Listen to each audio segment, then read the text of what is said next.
in the immediate aftermath of 9/11, we did some things that were wrong. We tortured some folks. This movie, On Company Business, and a couple other PBS discussions or documentary, the media has been glorifying the CIA. The most striking example, and I think the On Company Business really reveals this, is the story of Dan Mitrone, a CIA agent in Uruguay. We were unsuccessful in our efforts to weaken the left in Uruguay during the period when I was in Uruguay, 1964 to 1966. Our job in the face of a CIA officer who set up his office in the police department under the cover of the public safety mission of AID. This officer was to work exclusively with the police intelligence, trying to improve its capabilities.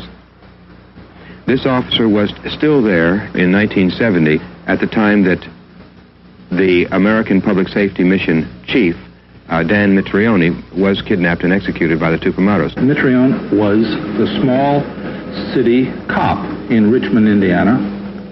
He had advanced to the position of chief of police and had heard about Byron Engel's program in Washington, applied, and of course he was exactly the sort of person they were looking for to send abroad. Diligent, hard-working. Dan exemplified the highest principles of the police profession, that of social service. He served in Brazil for 7 years, at the International Police Academy in Washington for 2, and in Montevideo for 1. There are 250 million people in Latin America. In many of these countries, the communist terrorists are trying to tear the fabric of democracy apart. Some of these countries, Uruguay among them, realize that the best protection against this is the development of a democratic police and have asked the United States to help. And this is what Dan was doing in Uruguay. He went to Uruguay to get information. This is part of the testimony of Manuel Oevia of Uruguay. He said regarding Mitrione, this question of perfectionism, he insisted on an economy of effort. He used to say precise pain in the precise place at the precise time. One of the pieces of equipment that had been found useful was a wire so very thin that it could be fitted into the mouth between the teeth, and by pressing against the gums, increased the electrical charge, and it was through the diplomatic pouches that Mitrione got some of the equipment he needed for the interrogations, including these fine wires. Several street beggars were picked up whose disappearance would attract no attention.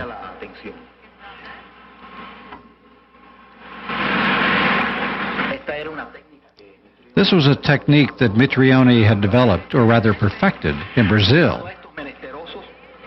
Using these beggars, experiments were conducted with different forms of interrogation, letting the students see the effects of different voltages on different parts of the human body, male and female. All those unhappy people died without really knowing why they were undergoing this pain, without even having the cowardly solution of answering any questions, because they were not asked questions. They were simply guinea pigs. Have you brought with you some of those devices which would have enabled the CIA to use this poison for, we have indeed, for killing people? The round thing at the top is obviously the sight. It works by electricity. There's a battery in the handle, and it fires a small dart. And the dart itself, when it strikes the target, does the target know that he's been hit and about to die? A special one was developed which potentially would be able to enter the target without perception. As a murder instrument, that's about as efficient as you can get, isn't it? It is a weapon, a very serious weapon. I first began working in intelligence while I was in the Army in Germany during the Cold War years. Later, when I was a student at Penn State, I was recruited by the CIA. The guy told me he was from DOD, Department of Defense. We were recruited, or believing that we were being recruited by DOD. It wasn't until we got to Washington that we found out it was CIA. However, the day just before we left for Washington, we were sent a telegram that read something like, your employment with the DOD will involve assignment to CIA. And we didn't even know what CIA meant at the time. Didn't even know what the initials stood for.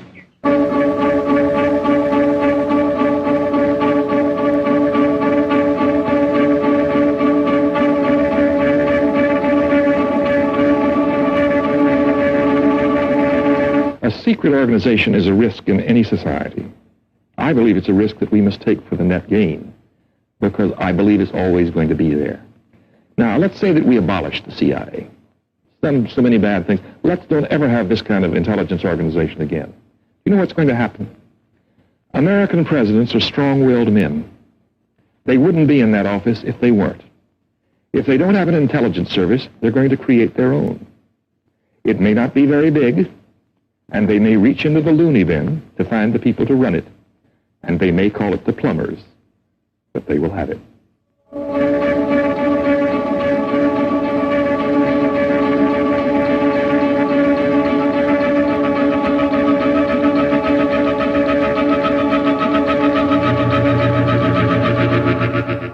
This is ABC, the American Broadcasting Company. This is the Mutual Broadcasting System. This is NBC, the National Broadcasting Company. This is CBS, the Columbia Broadcasting System.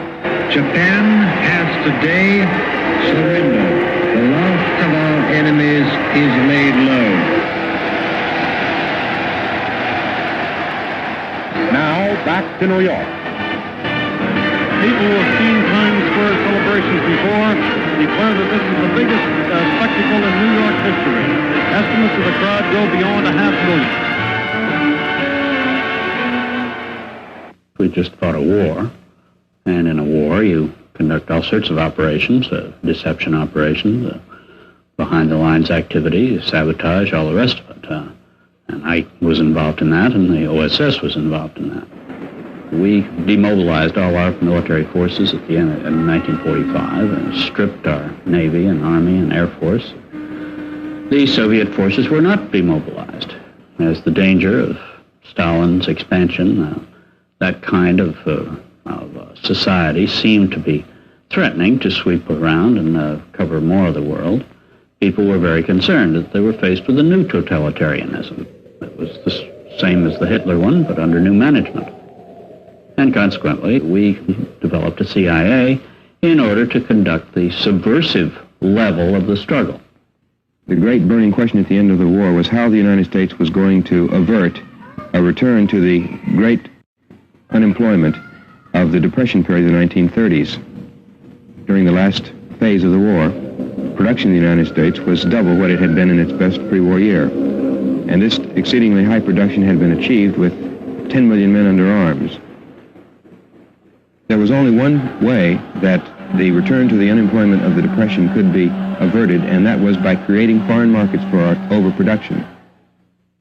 This was the economic rationale behind the Marshall Plan and the reconstruction of the economy of Europe. We are following a definite and clear foreign policy. That policy has been, is now, and shall be to assist free men and free nations to recover from the devastation of war. We could choose the course of inaction. We could wait until depression caught up with us. Our other course is to take timely and forthright action. Preparing for the special session of Congress, the Foreign Policy Committee of Senate and House hears Secretary of State Marshall tell what's needed to give the free nations of Europe economic support. I recommend that you give immediate and urgent consideration to a bill authorizing the appropriation of sufficient funds to provide the supplies necessary to permit the people of these countries to continue to eat, to work, and to survive the winter. We find ourselves, our nation, in a world position of vast responsibility. We can act for our own good by acting for the world's good. The CIA comes into this because the political forces in Western Europe after World War II that were prevailing had been the backbone of the resistance to fascism, and they were the left-wing political parties, principally the communist parties, especially in France and Italy. These parties, knowing that the reconstruction of their economies would bring economic and political dependence on the United States, opposed the Marshall Plan. And the CIA was partly set up in order to combat, on a political warfare basis, the efforts by left-wing political organizations in Europe to impede the success of the Marshall Plan. Signing the bill that will enable our national military establishment to do more coordinating and less pulling in opposite directions, President Truman uses a number of pens. These, in turn, are passed out as souvenirs to the witnesses, one of whom is the boss of the Armed Forces, Secretary of Defense Johnson.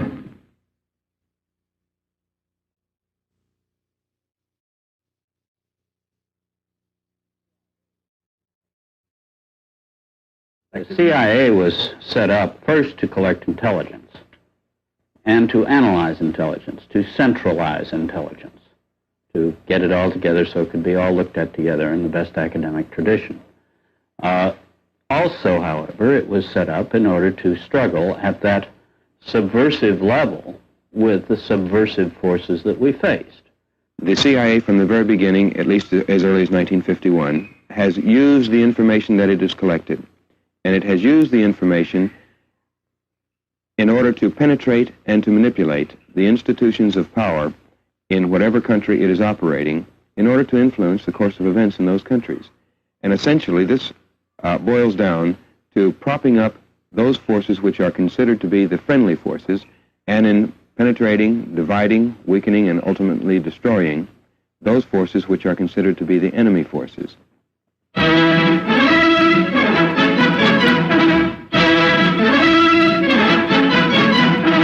The Italian election campaign at the crisis. Premier De Gasperi calls for votes to defend freedom and beat communism, and he champions America's Marshall Plan. Communist leader Togliatti in Rome hurls pro-Soviet, anti-American propaganda at an election campaign gathering of Italian Reds. To combat the communist peril in the Italian election, the Pontiff of Rome repeatedly urges the people to vote against the Reds.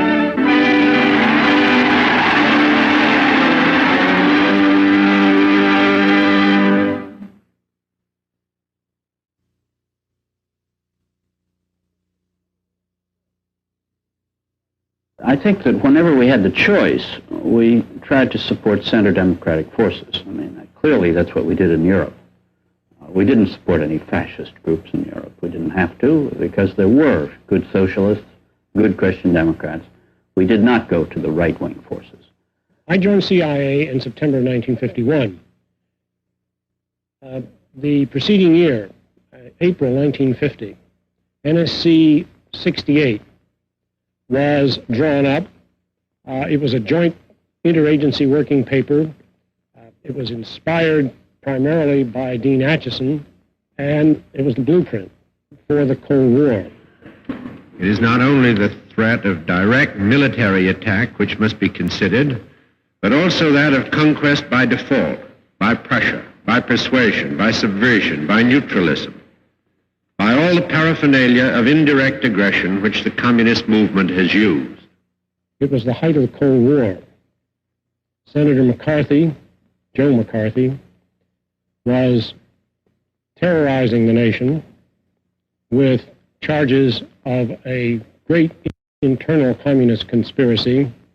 The State Department, according to him, you will remember, those of you who are old enough, was filled with Soviet spies. Main Street, USA, at peace, unaware that a cabal of conspirators plots its enslavement. At Mosinee, Wisconsin, two former communists show how a highly organized minority, using the seizure techniques taught in Moscow, can take over a city. First, the mayor is hustled off to jail, and then the chief of police. In the red primer, an early lesson teaches the importance of controlling law enforcement. Without a control press, red tyranny could not survive, so the town's newspaper editor, who is likely to be independent, is quickly seized to adorn a concentration camp.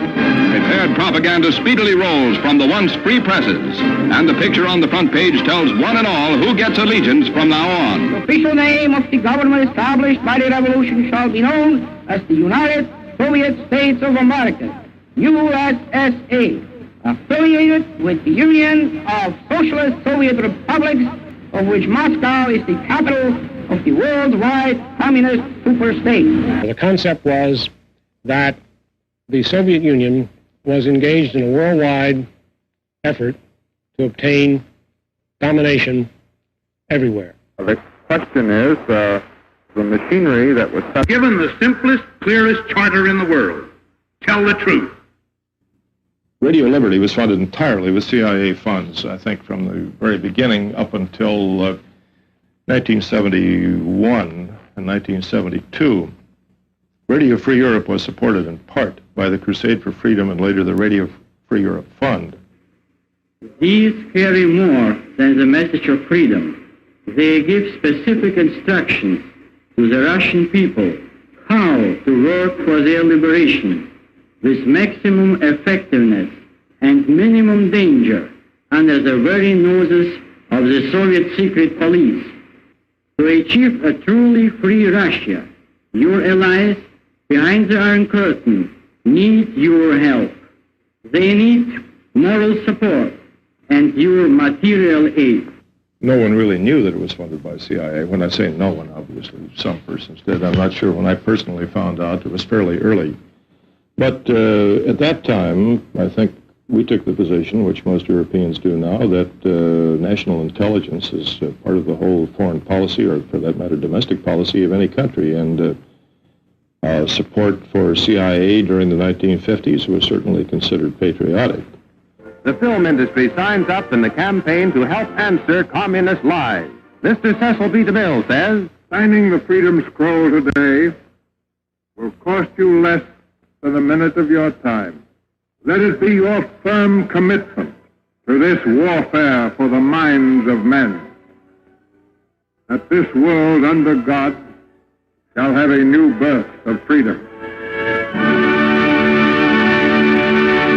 One of the principal mechanisms which the CIA used after World War II in its programs to influence the course of events in different countries was the use of front organizations. For example, in the youth field, the CIA set up the World Assembly of Youth, which continues today with its headquarters in Brussels. In the student field, the CIA set up the Coordinating Secretariat of National Unions of Students. The operation runs in a very simple way. Most people will join an outfit because their friends belong or because they thought, I guess it's a good idea that I belong to it. But only a few people ever bother to go to the meetings, and these people, of course, always end up as executive officers. Of course, executive officers control all these organizations, and this was the technique that was used by Kordmeyer and his division in youth organizations and in women's organizations and other such groups. In the trade union field, the CIA founded or helped to found the International Confederation of Free Trade Unions with its headquarters in Brussels, which continues to exist today. My first job at CIA was case officer for French left operation, non-communist left. And it was then that I was case officer for labor operations in France.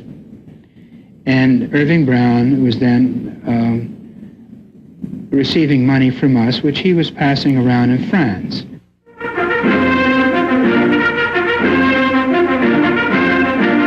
At St. Paul, AFL President William Green, center, and Dick Walsh, left, theatrical labor leader, hear Irving Brown give a first-hand report on the value of American motion pictures abroad. I have just returned from Europe, where as the representative of the American Federation of Labor for over 4 years, I have had the chance to see the terrific impact that the American movies are having on the peoples abroad, particularly those behind the Iron Curtain. This places a great responsibility upon the American people and the American motion picture industry.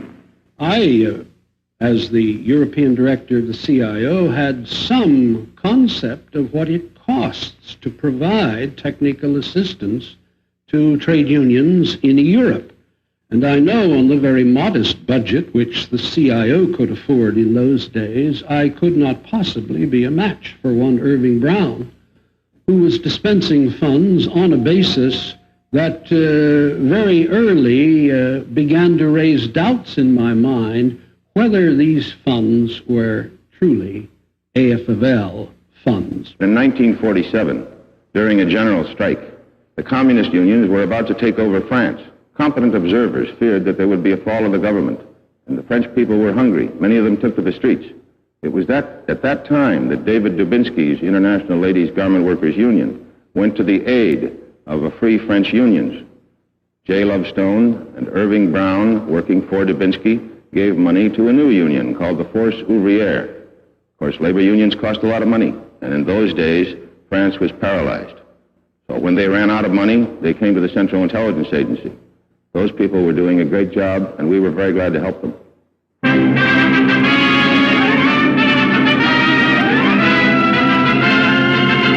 New Premier Schumann strives to deal with a wave of strikes. Coal mines are tied up. Communist-controlled unions calling the workers out and stopping fuel production as winter comes. A general transport strike, stopping the shipment of fuel and food in a country cold and hungry. Strikes are the communist tactic as the Marshall Plan develops economic aid to support freedom in France. The American program bitterly opposed by communists. The early days of the Marshall Plan, when there were some political strikes called by communist trade union forces and perhaps communist political elements to try to defeat the Marshall Plan, to try to block foreign aid from being unloaded. It became a matter of breaking these strikes. And the U.S. government, through Central Intelligence, called upon Irving Brown and J. Lovestone to try to organize a counter-move. And, of course, if you want to break a strike, you go to boys who have big bare knuckles and who know how to wield the cudgels. And they turn to what could best be described as the Corsican Mafia, under the leadership of a well-known Corsican racketeer by the name of Ferry Pisani, who became really a paid agent of Central Intelligence and collaborated with Irving Brown and Lovestone in their operation to break the strikes. In about 1953, I terminated funds for Ferry Pisani. Of course, Brown did not like this, but there was nothing for Ferry Pisani to do at that time, and probably he was involved in smuggling heroin going through Marseille, and he didn't need our money. During the executive board meeting of the ICFTU, I was acting labor attaché, and I was escort officer for Mr. and Mrs. George Meany and Mr. Meany's secretary, Virginia Tejas. On the last evening of their stay in Brussels, as I was driving Mr. Meany, Mrs. Meany, and Mr. Meany's secretary back to the Metropole Hotel, we got into discussion about European labor and international labor, and perhaps it was unfair of me to go into this kind of dialogue with George Meany because he did not know that I was working for CIA and that I had once been Washington case officer for Irving Brown's labor projects in France. I was the one who set his budget and cut his budget. So it was unfair, perhaps from that point of view. But I did take him on, and I gave him my views on how unpopular Irving Brown was, and as a consequence, how much damage he was doing free labor and discrediting people that he associated with because he had the reputation, I knew it was deserved, of being a big money bag man for CIA. Meany didn't know how to quite cope with this. except to explain to me that there were some things I did not know about. These were precisely the things that I knew everything about. The American Federation of Labor, during my time as Secretary-Treasurer and as President, and the AFL-CIO during my time as President, has never received any CIA money for any activity, either directly or indirectly. What's that? Yes, that applies to Irving Brown as well. When you've come through a devastating war, as the European countries did, and people literally were pulling themselves out of rubble, those first courageous trade unionists who had the courage to reestablish their organizations desperately deserved help. And much of the first help that went to them, from the AFL even, was legitimate, was proper, was humanitarian. You know, you send care packages and you give them mimeograph machines and so on. When it went beyond that, it became a matter of twisting their arm and saying, look now, you know, you're dependent on our help. You've got to break up the old CGIL organization in Italy. And when they turned to a marvelous human being like Léon Blum, Nobel Prize winner, courageous French resistance hero, and turned to him and, against his own better judgment, forced him into breaking with his lifelong ties with the CGT, the Trade Union Federation of France. And when they financed the split in France and Italy, they isolated these heroic figures from the main body of the labor movement and thus destroyed their influence and made them captives of foreign largesse. And nothing will destroy the good name of a national trade union federation than to have it become known that they're dependent upon handouts from the rich uncles in America, especially if the rich uncle in America gets it from the CIA. The purpose of all these different activities, the political and the front organizations in the different sectors of the population, were to fill this political vacuum that existed after World War II, and to fill it with those forces which would be favorable to close relations with the United States, the so-called Atlantic Alliance, and in order to preclude any participation in these organizations and in the political life by left-wing forces, such as the communist parties. It was to shove them aside and to isolate them so that development of Europe for as many generations as possible could be brought under the control of those forces which are friendliest to the United States and to the interest of our corporations, which were moving in part and parcel with the reconstruction of Europe after World War II.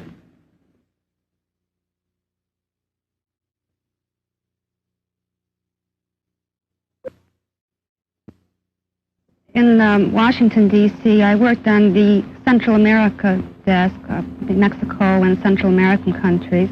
That was back in 1957, 58. And at that time, well, at first I saw it just as information gathering, and then I realized they were really intervening in the affairs of these countries. In this Guatemalan town of Equipulas, just occupied by anti-government forces, are the first evidences of that much-publicized anti-communist revolution. This is headquarters for the once exiled officers leading the liberation forces.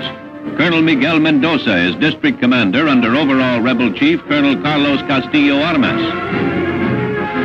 Elsie would come home and say things like, well, they're buying votes in Guatemala, or words to that effect, you know, and I'd say, well, now, Elsie, you must have got something garbled, you know. The United States government would never do a thing like that.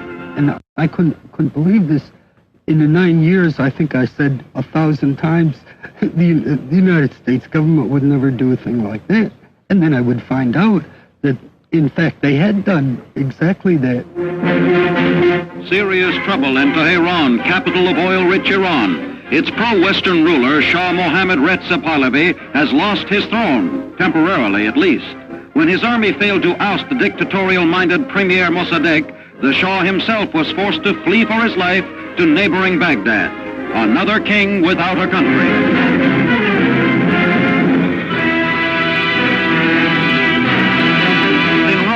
he had fled, 33-year-old Shah Mohammad Reza Pahlavi hears astounding news. Royalist forces have revolted, arrested Dr. Mossadegh, and want their sovereign home. Army men are given principal credit for the sensational change. When the Army turned against its Mossadegh-appointed officers, it assured the return of the king. In 1953, a few CIA people managed to make some changes in Iran that President Eisenhower liked very much.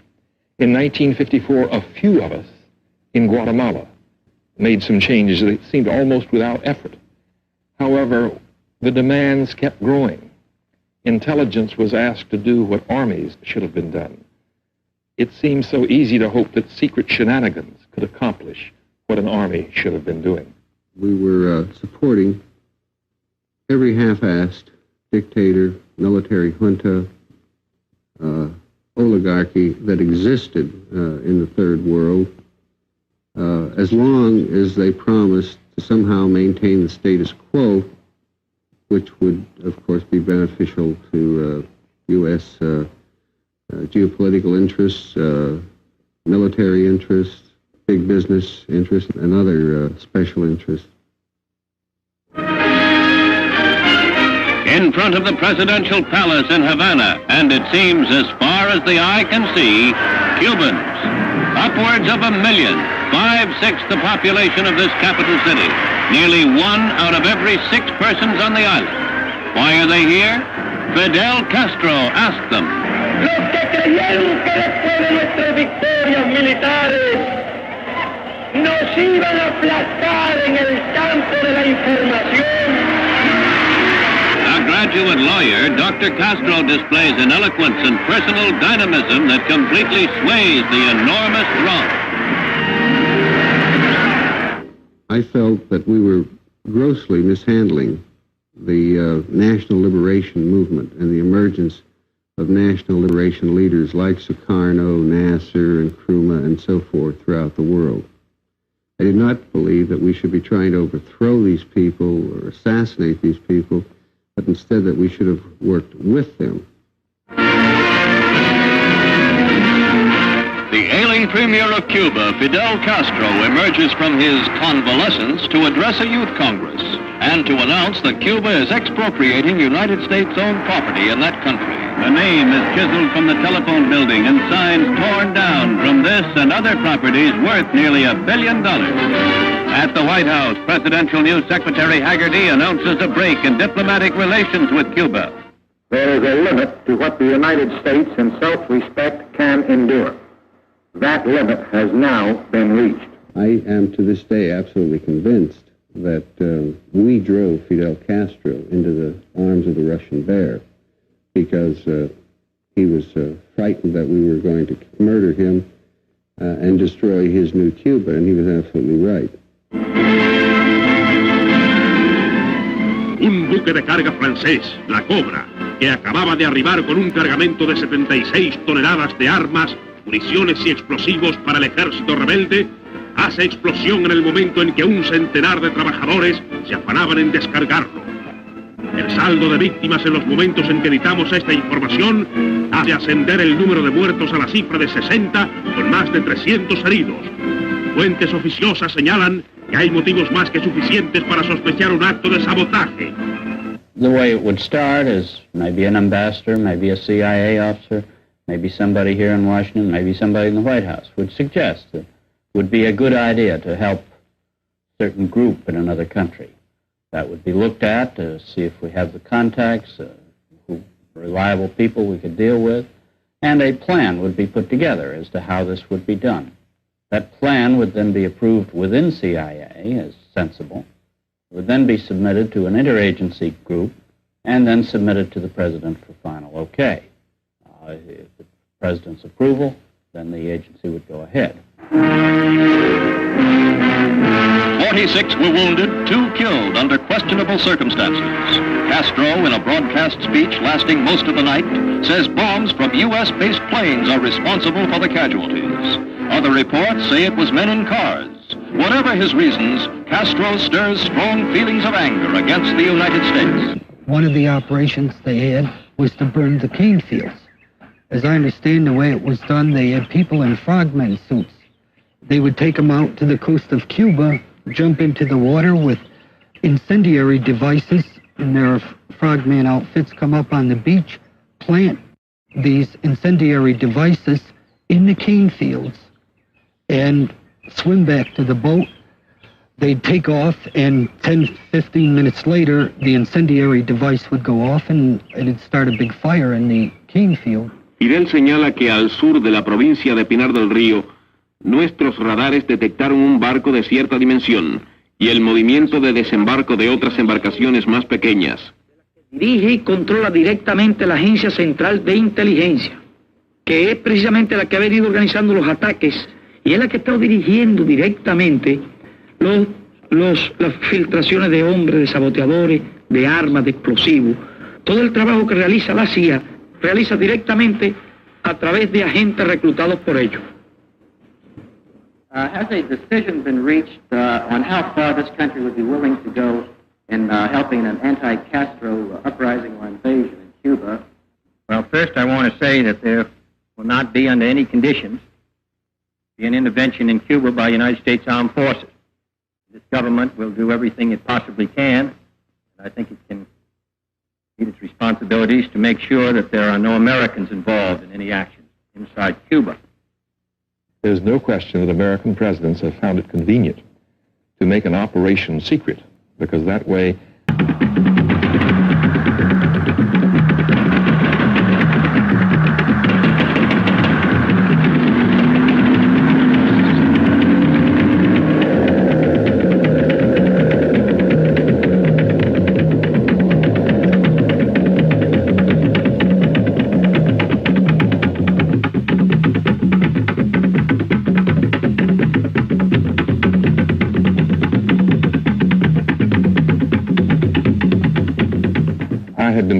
stationed in Cuba on two occasions, in 1955 and 1956. Then I returned in 1959, 58. I was there 59 and 60 before I had to leave rather abruptly. I had an affinity for Cuba. The Cuban people are marvelous. I'd seen what was going on there, and many of the participants in the Bay of Pigs were on that landing force because I had known them personally in Cuba. And I had recommended on a number of occasions that such and such a person would be a good man to have in the brigade. So when that broadcast came from the beach and the leader said, "We're standing in the water and there's nothing else we can do," and he cursed us, I felt he was cursing me too. Tragic epilogue to a gallant venture. Outside the Miami headquarters of the Cuban Revolutionary Front, exiled wives and mothers seek word of the men who participated in the ill-starred liberation invasion. For most, no news is bitter news, especially as in Havana, Fidel Castro, in a 4-hour television harangue, shouts death for all 700 captives he claims taken in the abortive landing. Miles away in the serenity of Camp David, President Kennedy and former President Eisenhower confer on the repercussions of the Cuban episode. General Eisenhower promises bipartisan support for the president in this crisis as the president moves to the next round of the unceasing East-West power struggle over Cuba. The Secretary gave us a crisp, clinical analysis of the death of the Cuban venture. But of course, no postmortem can revive a corpse. When the Bay of Pigs failed, I was sitting in the building on that night that everyone knew it was a failure, and Robert Kennedy came in his shirt sleeves, and he had been sent there by his brother to clean that place out. He wanted to find out what had gone wrong and do something about it. The result, however, was that Bobby Kennedy fell in love with the concept of clandestine operations. And we now know there is one question that's not been answered. Did President Kennedy and did Bobby Kennedy know that there were assassination plans against Fidel Castro? It's an unanswered question. The one thing that I'm absolutely sure of is that not only they knew, but they wished for the continuance of that long period after the Bay of Pigs, in which there were many actions taken against Cuba. To put it precisely, there was at one point when Bobby Kennedy said When are you fellows going to get off your bottoms and do something about Fidel Castro?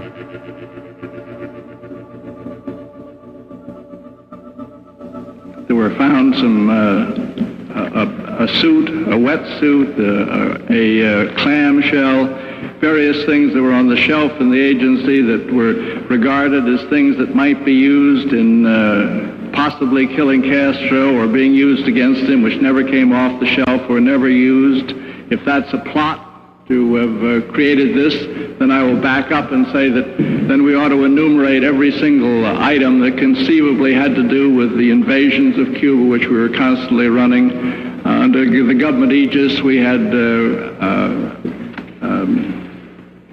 task forces that were striking at Cuba constantly. We were attempting to blow up power plants. We were attempting to ruin sugar mills. We were attempting to do all kinds of things during this period. This is a matter of American government policy. This wasn't the CIA.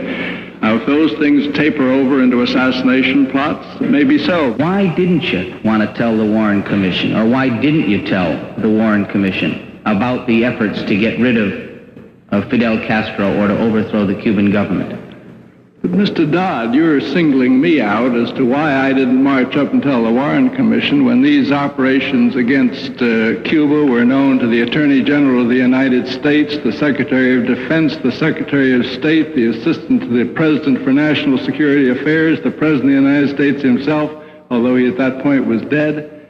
I mean, all kinds of people knew about these operations high up in the government. Now, why am I singled out as the fellow that should have gone up and identified a government operation to get rid of Castro? And it was a government-wide operation supported by the Defense Department, supported by the National Security Council, supported by almost everybody in high position in the government.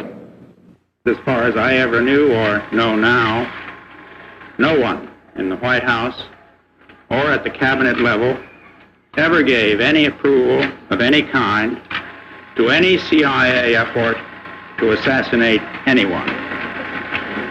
I told the committee in particular that it is wholly inconsistent with what I know of President Kennedy and his brother Robert that either of them would ever have given any such order or authorization or consent to anyone through any channel.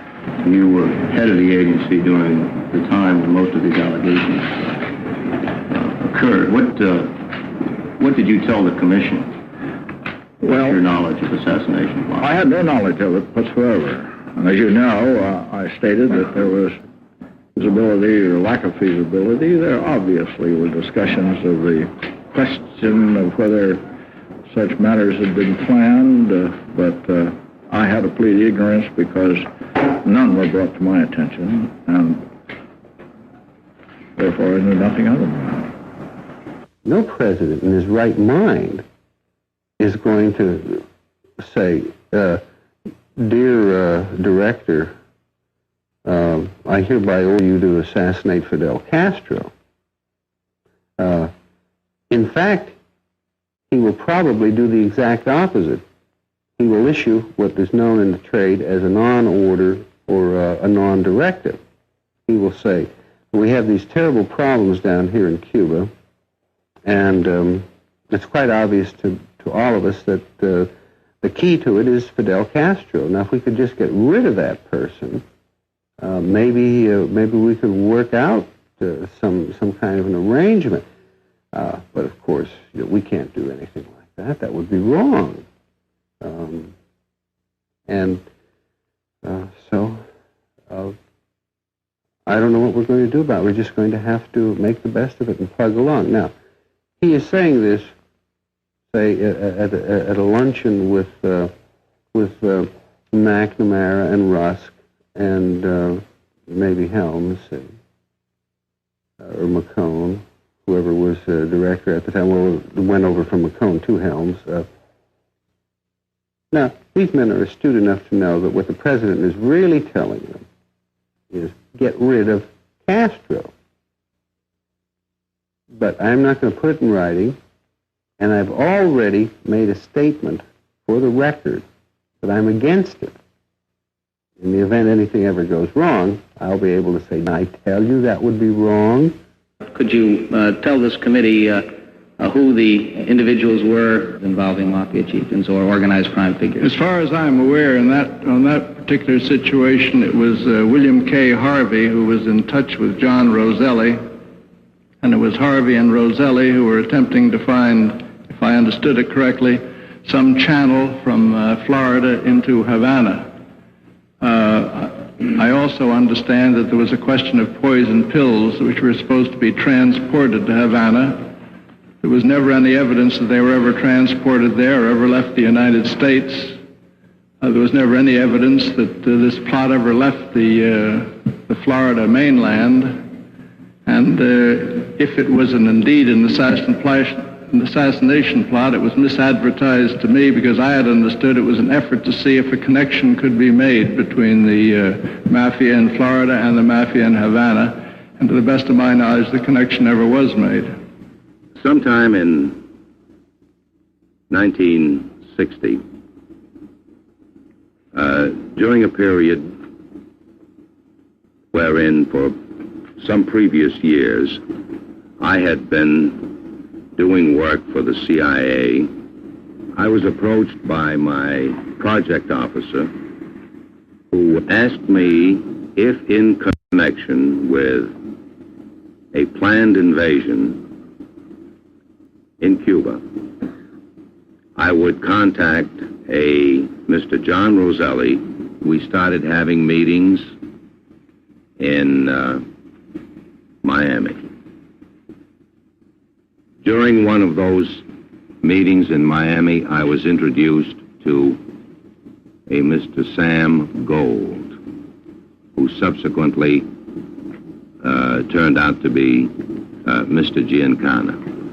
In any dirty job, such as paramilitary activities, assassinations, sabotage, and the like, what are known as special ops,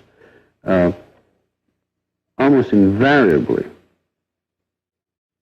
the agency direct involvement of the agency officer, the career officer, ends in the planning stage. And sometimes even before that, just the policy decision-making stage. The dirty work will be carried out by either contract agents or one-time agents, gangsters, mercenaries, whoever happens to be available, whatever assets are available at that moment. We were told it was important in connection with the invasion of Cuba. At that time, to dispose of Mr. Castro, and to the word dispose, you can add anything you want. It is likely that at the very moment President Kennedy was shot, a CIA officer was meeting with a Cuban agent in Paris and giving him an assassination device for use against Castro.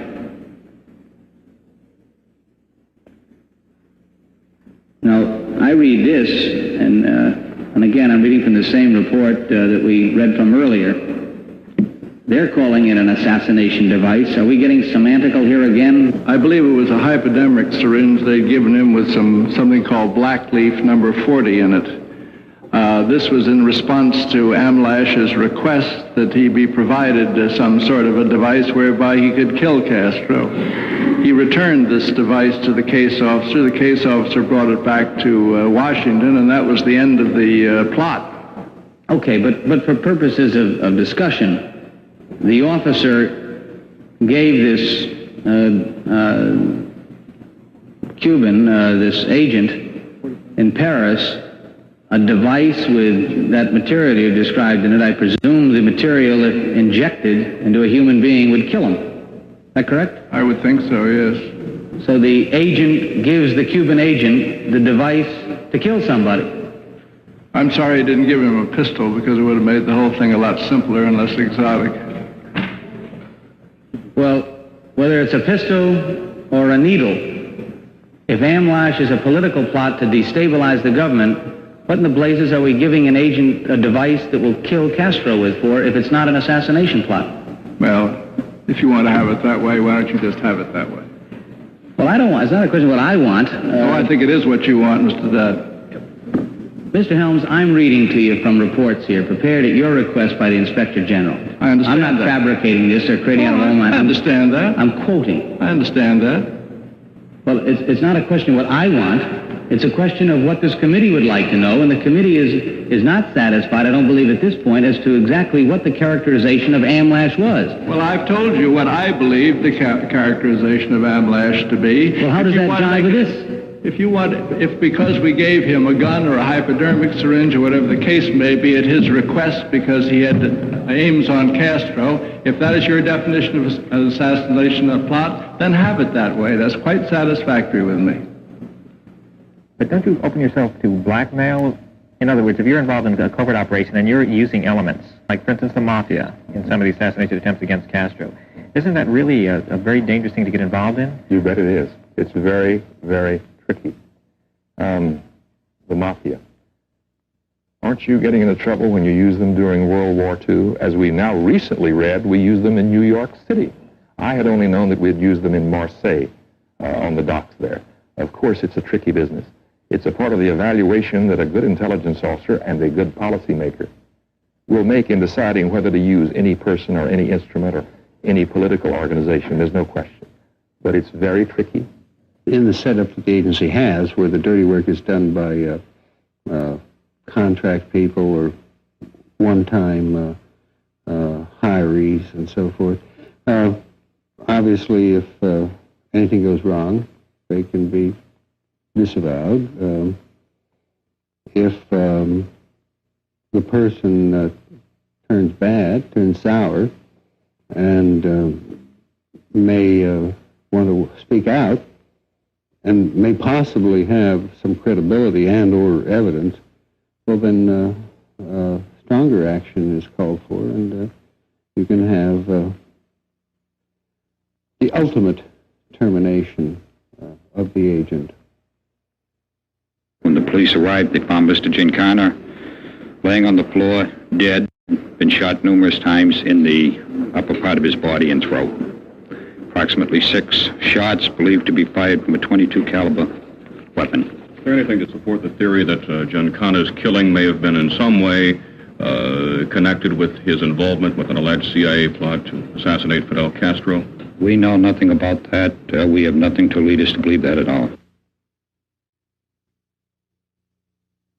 One of the conclusions the Senate came to after 8 months of study, one of the conclusions was that no foreign leader had ever been assassinated by CIA. It wasn't for want of trying in Castro's case, of course, but that's the only case in which there was any substantial effort made against one. And yet, I think the world as a whole thinks that CIA was around trying to assassinate everybody, and it's just plain false. Patrice Lumumba comes back to Leopoldville a prisoner. The former Congo premier, who was captured when he fled inland, no longer wears the tuft of whiskers on his chin that helped to identify him. His arrest provoked several clashes between Lumumba followers and Congolese army troops. But Congo's strongman, Colonel Joseph Mobutu, shown as he watches Lumumba arrive, says he is prepared to put down any uprising. Mobutu enjoys the sight of Lumumba being tied up more firmly for transfer to the garrison town of Teesville. A soldier tries to stuff into Lumumba's mouth a crumpled speech, assert his claim to power. The former premier shows no emotion. It may be the end of a chapter, but not yet the end of the Congo story. In training down at Camp Peary at the farm, a CIA officer, middle grade officer at that time, was telling us about his career. And one of the things he threw out to illustrate the adventures you get into was finding yourself in Lubumbashi and the Katanga with Lumumba's body in the trunk of your car, driving around town trying to figure out what to do with it.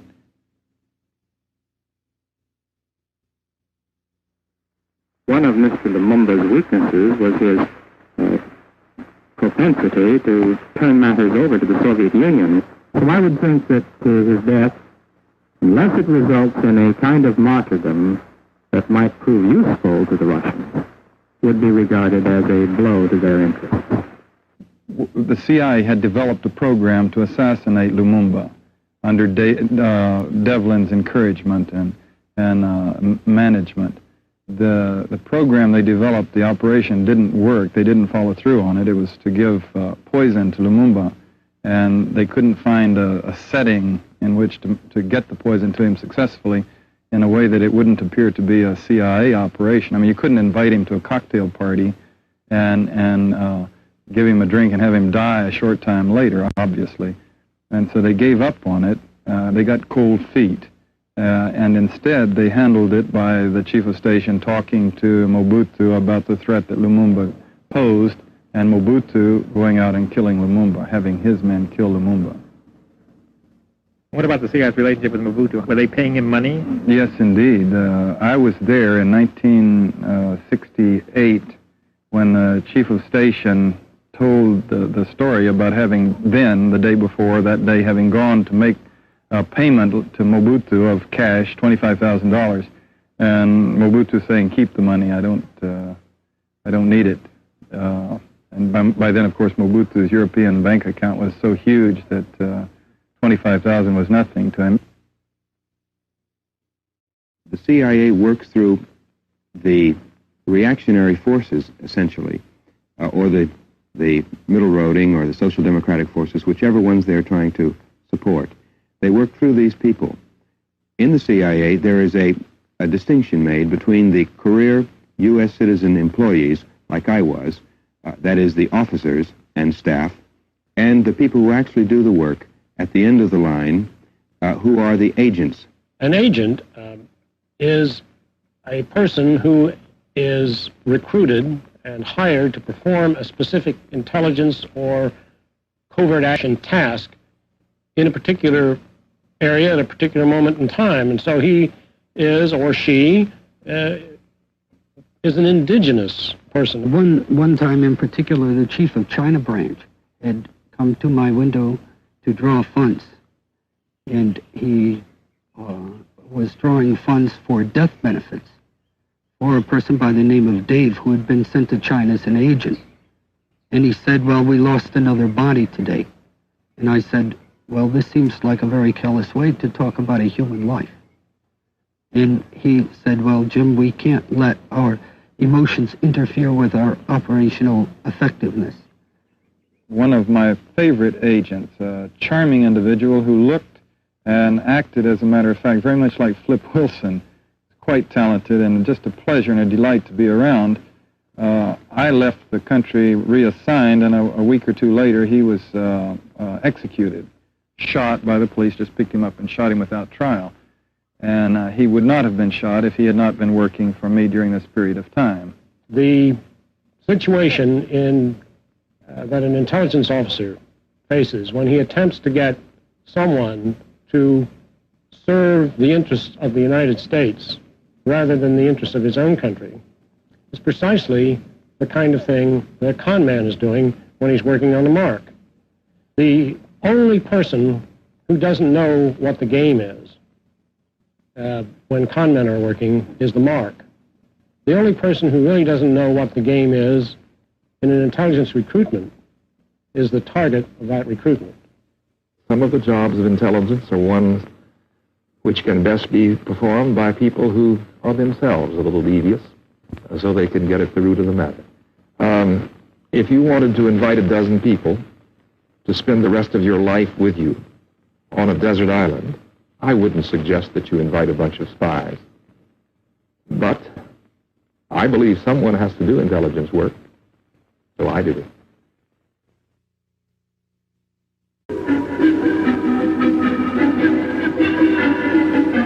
My first job in the CIA after the training program was over was to do name checks for all of the prospective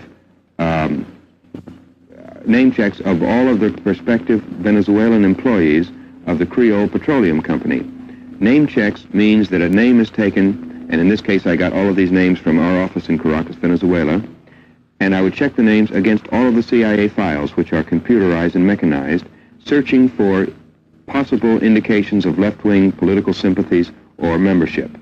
On those that I found data, I would send that back to Caracas where it would be turned over to the Creole office in Caracas, and those people wouldn't be hired. It's worth saying that the Creole Petroleum Company is one of the principal subsidiaries abroad of the Standard Oil Company of New Jersey, Exxon, which, as we all know, is a pillar of the Rockefeller family fortune. This is a specific example of the CIA assisting outright a multinational corporation. But in general terms, everything that the CIA is doing in the propaganda area and in the political warfare area tends in one way or another to help create the optimum operating conditions for multinational corporations in that particular country. Following the Bay of Pigs, there was a considerable new effort throughout Latin America to head off what was called the export of the Castro Revolution. And we were engaged in this from the Rio Grande to Tierra del Fuego, the foot of Argentina. As far as the United States is concerned, the encouragement and support of subversion by the Castro regime against other countries of this hemisphere is not a subject for bargaining. It simply must stop.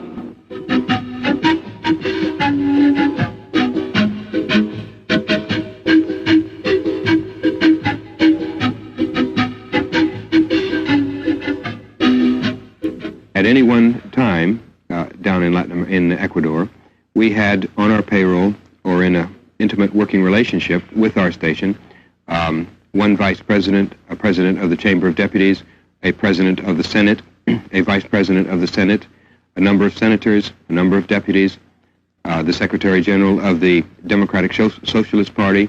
We even created a party down there which we called the Popular Revolutionary Liberal Party, which would appeal to a lot of different people. We had extensive propaganda operations during this period also. The outstanding liberal columnist of the country, Gustavo Salgado, who wrote for El Comercio, which was one of the principal dailies, under pen names, working for us, writing up our material and publishing it as if it were his own. We would publish small notices which would be practically hysterical outcries against the growth of communism in Ecuador or a specific issue such as the visit of diplomats from some communist country. Our participation consisted in creating the conditions of fear and at times hysteria with regard to the growth of the left-wing political organizations in Ecuador, such as the communist organizations, and the fear with regard to the influence of the Cuban Revolution. Our themes were the threat of these developments to traditional Ecuadorian values. And when I speak of Ecuador, I am speaking of most of the rest of Latin America too. The family, religion, and tradition, essentially. When you were in Argentina, you had developed a relationship with the producer of the Argentine newsreel. Could you mention how that worked? Well, what we did in that instance was take stories, news stories regarding world events, or Russian activities, or U.S. activities regarding Cuba, and Cuban activities in Latin America, and we would twist the story so that it would have a context, perhaps, or sometimes an explicit statement of information which was really not true, but which supported the position that we had. This was the way the news was presented. We worked in a commentary that presented the slant that we wanted. The use of forged documents and false documents is another area in which the CIA can bring about a very timely effect. In Ecuador, for example, we at one point wanted to expose the preparations for guerrilla activity of a particular organization, and while one of its leaders was in Cuba on a trip, we wrote up what would appear to be, the way we wrote it, his report to the Cubans. We put this report in a toothpaste tube.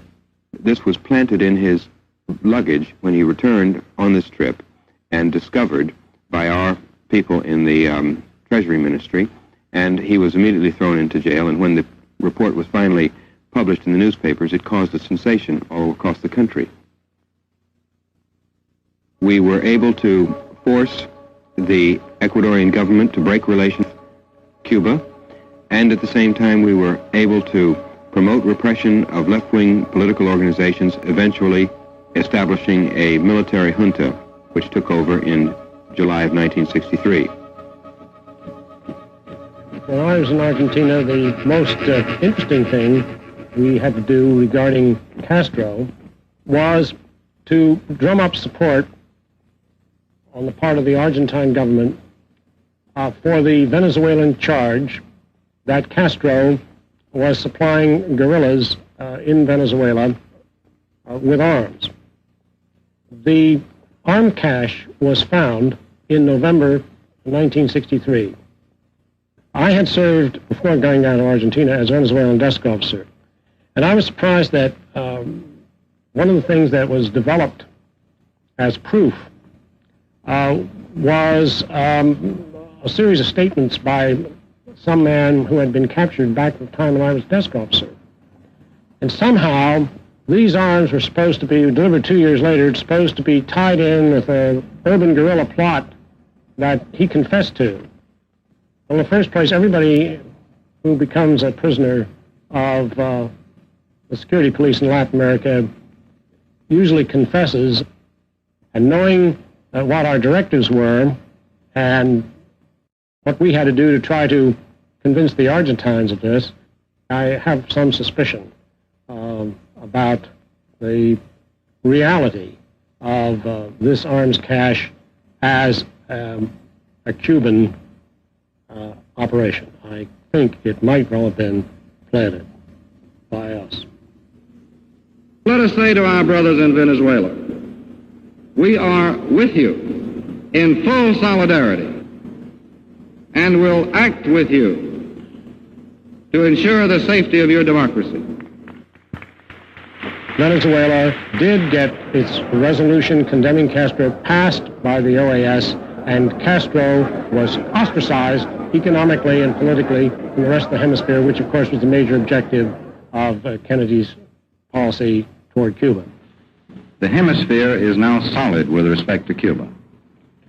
19 of the 20 nations have broken diplomatic relations. The foreign ministers of the hemisphere have now applied all of the, what might be called, the peaceful remedies under the Rio Treaty. Castro's course is not the path of the future. This was illustrated in Brazil, where tendencies moving in the Castro direction were called to a halt very quickly by those who believed in a constitutional democracy in that country, the Congress, the governors, the armed forces.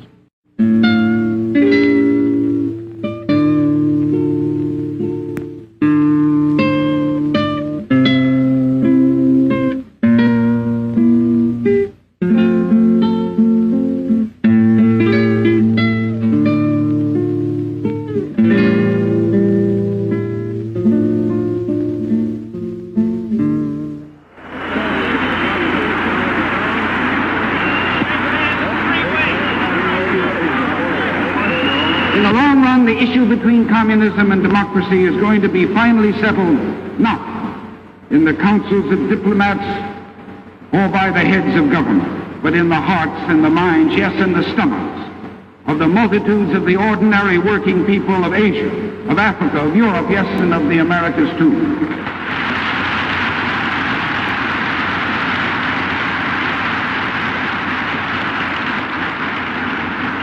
The voice of our America, which can speak most clearly and persuasively to these people, is the voice of American labor, of the AFL-CIO.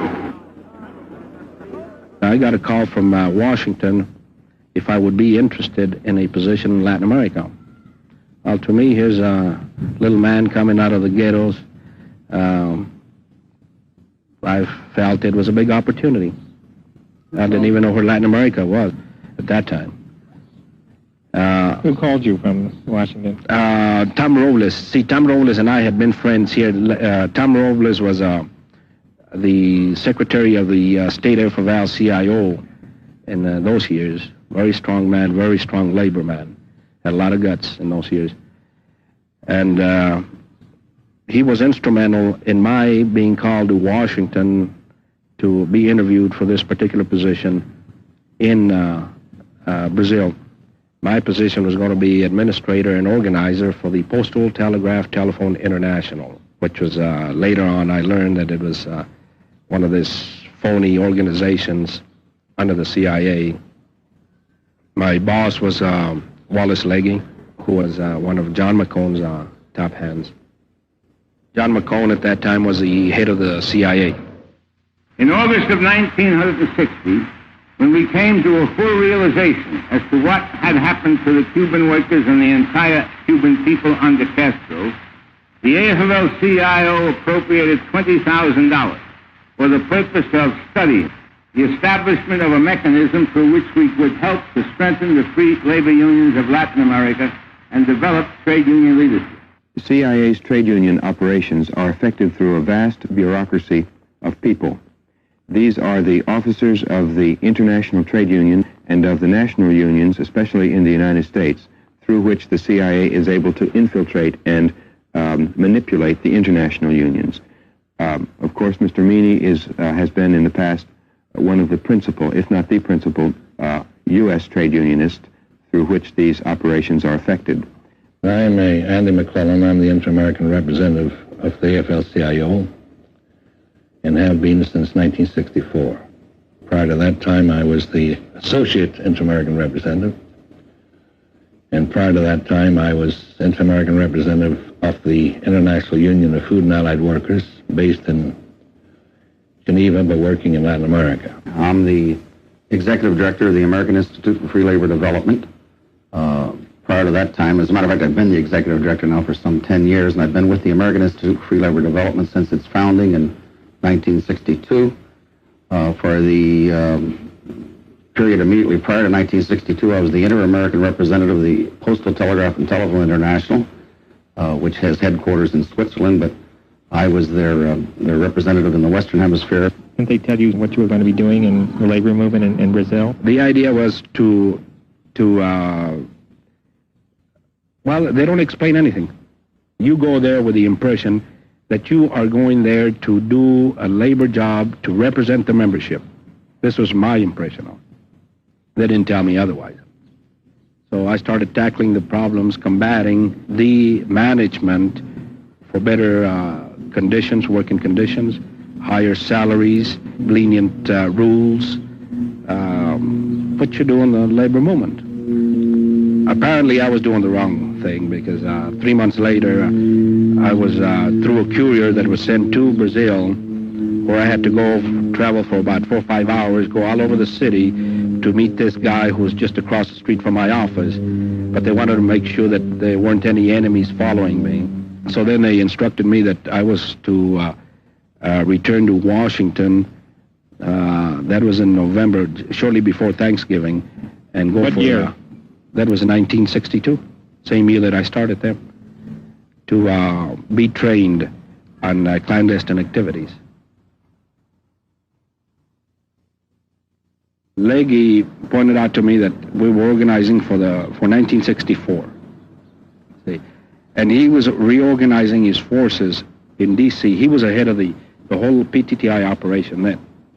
And he says, Richard, look, we're organizing against the communists for 1964. So your job is to organize within the U field as a communicator to organize against the communists. Later on, after I got trained in New York, I felt, well, it was a brainwash type of thing. I became a very fanatic. I was a real fanatic then. There have been some people who've accused the AFL-CIO of collaborating with the CIA, and what would be your response to that accusation? I think that is so ridiculous and so infantile, so juvenile to make such an accusation. You, Mr. Doherty? Well, I agree. I don't know of any labor leader that wouldn't out and out deny such an accusation. It's just not true. In Latin America, one of the principal and most effective of the trade unionists, of the American trade unionists who worked with us, was Bill Doherty. He had originally started in the Post Telegraph and Telephone Workers International, coming up through the Communications Workers of America. Later on, he was transferred into the American Institute for Free Labor Development. This was set up during the Kennedy period and is a joint effort by American trade unionists like George Meany and the heads of American-based multinational corporations which operate in Latin America. The cover for this type of activity is indeed education and social projects, such as the development of cooperatives and housing. But the real reason is to create cadres of organizers who, after their training in the AIFLD is over, they can go back to their industries and spend 1 year or 2 years or even longer doing nothing but organizing. And this is the 75th class that has graduated from Front Royal from the time that we started the programs out there. This particular group has been studying democratic trade unionism. It is our hope that they will go back to their respective countries and put into practice some of the things that they have learned while they were here at Front Royal. Concluding our luncheon today, and wishing you not only in my name, but in the name of President George Meany of the AFL-CIO. Dándoles no solamente en nombre mío, sino en nombre del presidente George Meany de la AFL-CIO. I'd like to leave you a thought in Spanish. Quisiera dejarles con un pensamiento en español. That comes from one of the great political and one of the great literary geniuses of this century and of the past century in Latin America. De uno de los grandes figuras políticas y literarias de este siglo. The true liberator of his country. El auténtico libertador de su país. From heaven, who is embarrassed by the shame that now exists in Cuba because of the dictatorship of Fidel Castro. Del cielo que pase vergüenzas por la dictadura que actualmente existe en la Cuba de Fidel Castro. That great Cuban José Martí one time said. Este gran cubano José Martí una vez dijo. El mundo se divide en dos ramos. The world is divided into two camps. Los que aman y construyen. Those who love and build. Los que odian y destruyen. And those who hate and destroy. Nosotros, compañeros sindicalistas libres, somos que amamos y construimos. Váyanse con Dios, compañeros. We are the lovers and builders. Go with God. These institutes that were created by the AFL-CIO as their major instrument and vehicles now for international work has on its boards of directors prominent American employers. For instance, the American Institute for Free Labor Development in Latin America has for many years had as chairman of its board one Peter Grace.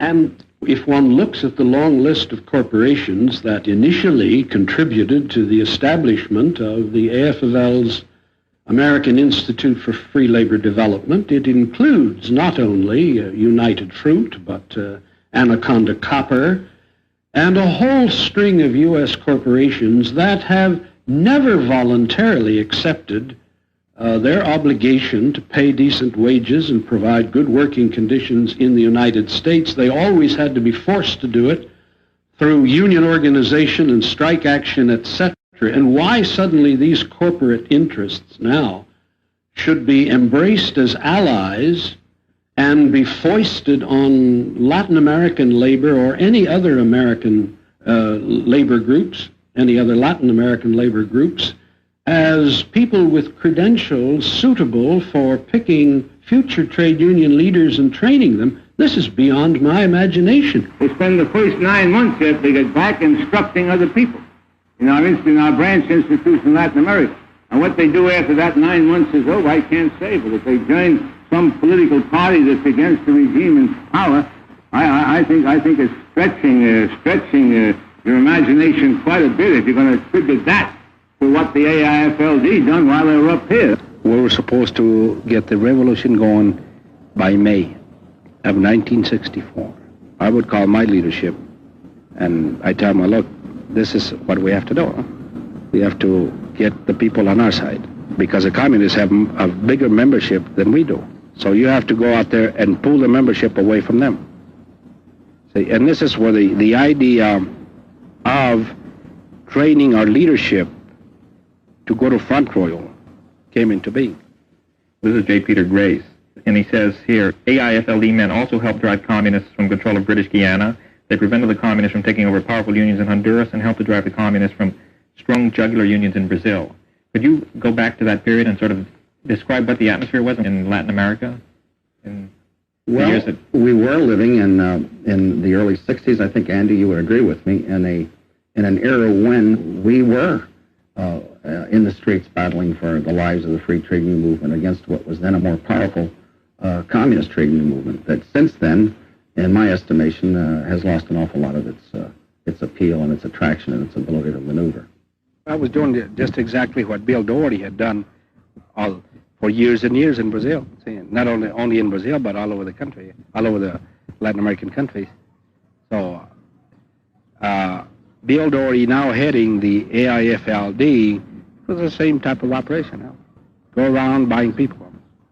So I would recommend maybe 6, 7, 8 people, which were good potentials as labor organizers, and I would put them on a plane, send them down to Front Royal. They would be paid there. They got their lodging, their meals, the whole works. And then I would support their families in Brazil. And was this part of the preparation for what happened in 1964? That was the object of the whole thing. Half a world away, troops are called out in the suburbs of Rio de Janeiro to quell rioting over President João Goulart's attempts to form a new Brazilian government after the resignation of Prime Minister Tancredo Neves and his cabinet. Food stores are looted as dealers hold back supplies of beans, rice, and other staples because they feel government price controls are set too low. Order is restored, but not before 11 persons are killed and a crippling general strike is called over the power struggle between the president and the parliament of Brazil. Says Mr. Doherty, quote, "What happened in Brazil on April 1st did not just happen, it was planned, and planned months in advance. Many of the trade union leaders, some of whom were actually trained in our institute, were involved in the revolution and in the overthrow of the Goulart regime." Immediately prior to the military takeover in Brazil, there was a group of students from Brazilian unions in training in Front Royal. This wasn't the first of the Brazilian groups that have been here, nor has it been the last. We've had them continuously. They weren't in any kind of a course training for revolutionary activities or clandestine activities. They were in a regular collective bargaining course. It so happens that when many of those students went back home from that course, their unions were involved in this struggle against the attempt of the communists to take over some of the unions, and that's precisely what I meant by the statement. I can say to you categorically now that it is not true. Under no circumstances have we ever received or solicited any money from the CIA. It doesn't say that the AFL-CIO received it. The $33 million doesn't go to the AFL-CIO. It goes to the AIFLD. Let me state that these unions you mentioned have stated just as categorically as I have that they do not receive and have not received CIA money. The communists are going to accuse anything that is effective as being CIA, because I think the CIA and the communist KGB have long been involved in an international struggle.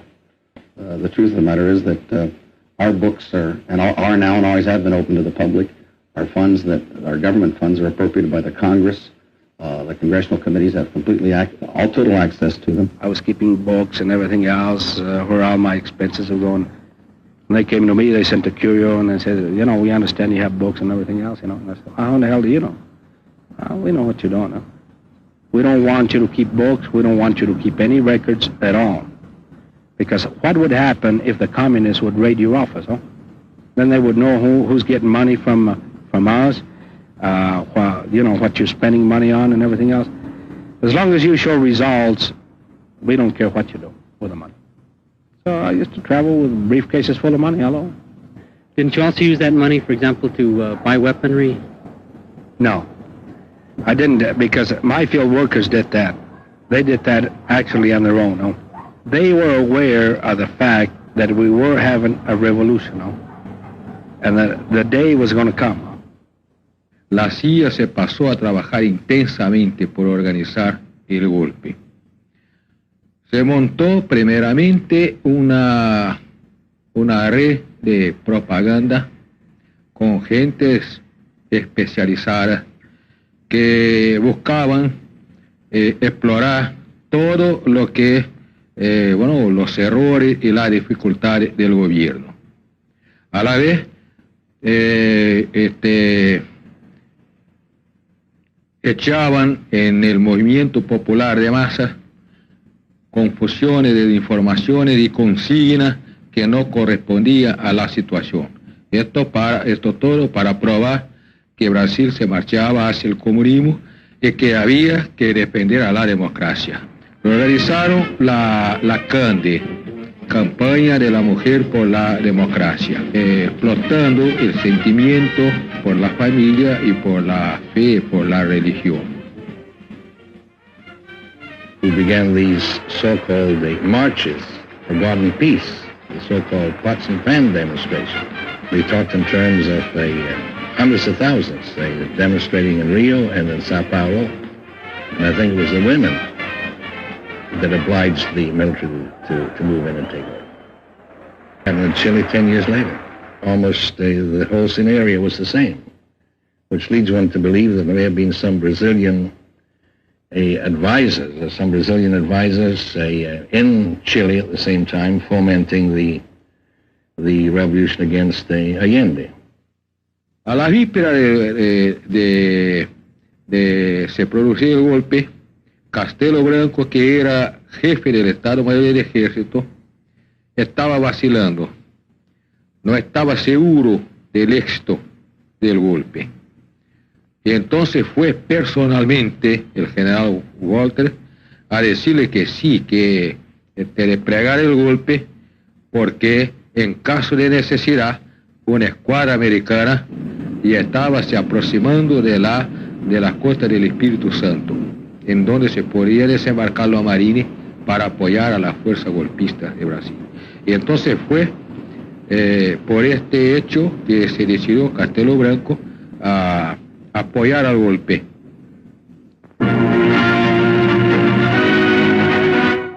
Anti-Goulart demonstrations that greeted the now deposed Brazilian president at Miami Airport when he was en route to take office in 1961 show the deep distrust that has finally led to his downfall and exile in Uruguay.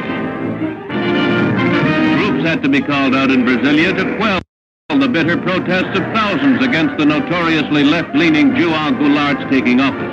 A Russian trade show in Rio de Janeiro gave President Goulart, who paradoxically is a millionaire rancher, a chance to hobnob with some of his Soviet heroes. But it was his sympathies with nearer-at-hand Fidel Castro that the Brazilians really feared.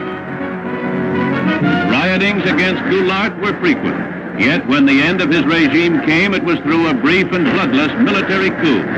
What his successors can do with the almost totally wrecked economy he leaves behind him is a matter of concern to the entire Western Hemisphere.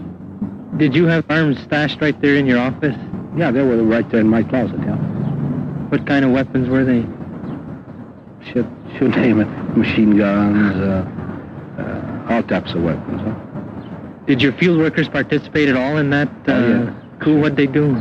They burnt out the communist headquarters. They burnt up the whole damn building. My own people.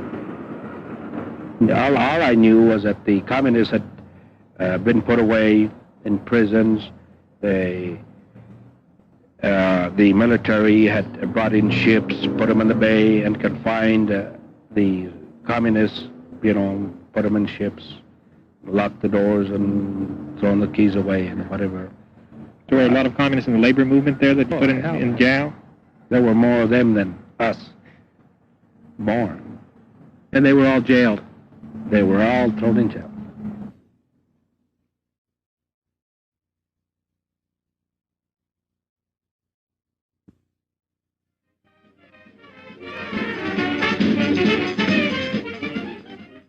I remember my family was very much against the Goulart government. They were very happy with the coup. The coup did answer the middle class's earnings for better order and against the inflation. I mean, the middle classes were quite prepared for that kind of thing. That Goulart was bringing communism, and communism would bring down family, property, and no more order, law, and that's where my family more or less is very typically of the West. I was in the secondary movement, secondary students movement. Little by little, I started getting closer and closer to the people on the left. In 65, 66, and 67, the student movement was the first one to start reorganizing again. There were many different demonstrations against the government, but one of them in early March 68, they were protesting for a better restaurant, and a student was killed. And that sparkled the whole chain of demonstrations, and more people got killed, and more demonstrations, because by then the petty bourgeoisie that in 64 was for the coup started suffering because of the coup. The military government brought in a lot of repression. People started actually being arrested and taken into court and being tortured. The police program began on a large scale under Dwight Eisenhower. He felt there was a need to train the police to help with the fighting of communism after the Second World War. He recruited for the purpose a man named Byron Engel. Byron Engel was, by the time he came into this program, a member of the CIA. After the Bay of Pigs, Engel's program was much expanded. Police from around the world were brought and trained by U.S. advisors. The training was to make them more efficient, but a third of the training was given over in one way or another to make them aware of the communist menace and to go back into their countries to fight communism. Immediately when you're arrested, you have to tell your house. We're supposed to. They force you. They try to force you to tell where you live, other addresses you know, where you meet, because that's where they get their information from. The situation is so difficult that they dare not put infiltrators. They have not courage, no possibility of actually infiltrating the left. It's too dangerous. So the only way they get their information is through torture. Whenever one could get the information about a specific high-ranking official in torture, not one of these men off the street, but a man who had based his career on his ability to extract information from political prisoners. In the cases that I investigated, I found that they had been trained at a United States base. Well, they started asking some questions, they wouldn't say anything, and then they started immediately torturing me after the doctor left. And, it's the same story of so many people. It's torture, electric shocks, and beatings, and telephones, and finally, it's a few hours like that. Many of the people I spoke with, exiles, political exiles in Europe, had been tortured with U.S. Army field telephones. They were simple, they were easy to operate, and we had sent them in large numbers as part of our military assistance plan. You hook up wires to the telephone, and you put one wire perhaps on a man's penis and another in his mouth. When they're put in the mouth, the torturer uses a rubber glove. This is done with a certain degree of surgical precision. There is no embarrassment among the torturers, I was told, about the handling of genitals.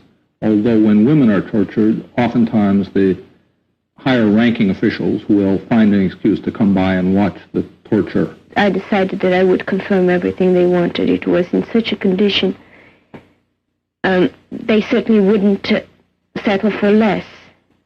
And I didn't want to go through any more torture. I was,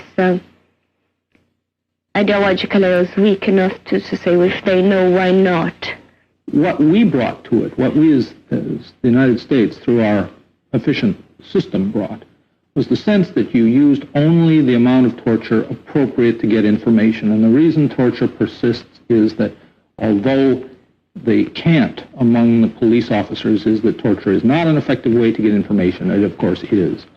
And torture is a necessity of the system, not because some minds, sick minds think of it, but because the resistance continues to grow. It's a sporadic in small form, but it's always there. Torture is the answer to that.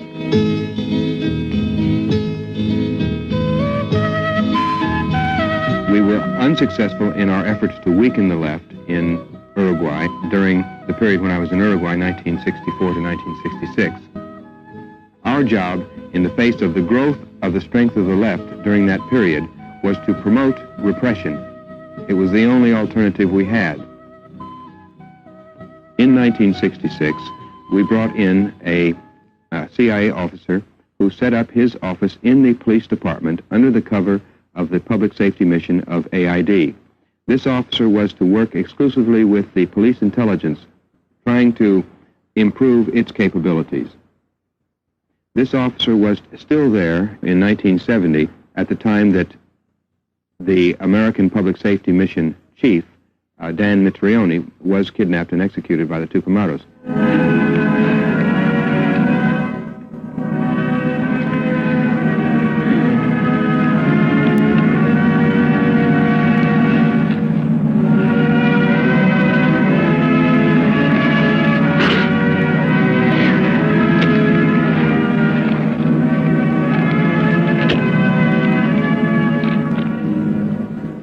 Mitrione was the small city cop in Richmond, Indiana. He had advanced to the position of chief of police and had heard about Byron Engel's program in Washington, applied, and of course he was exactly the sort of person they were looking for to send abroad. Diligent, hard-working. Dan exemplified the highest principles of the police profession, that of social service. He served in Brazil for 7 years, at the International Police Academy in Washington for 2, and in Montevideo for 1. There are 250 million people in Latin America.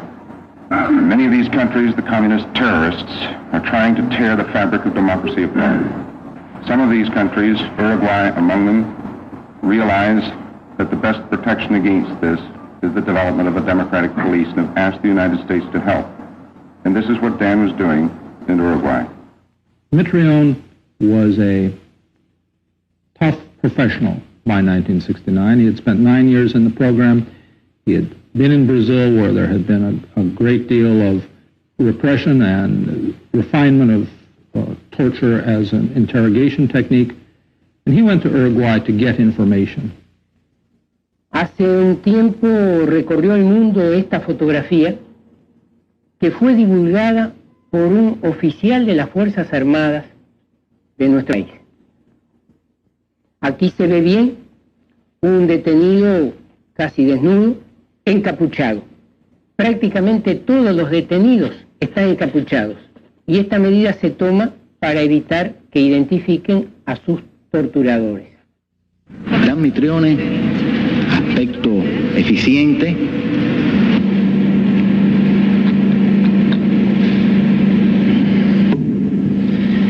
aire bonachón.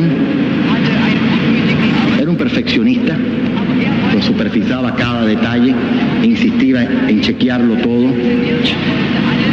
Durante las sesiones de entrenamiento, cada uno de los aspectos lo dirigía y lo ejecutaba él personalmente.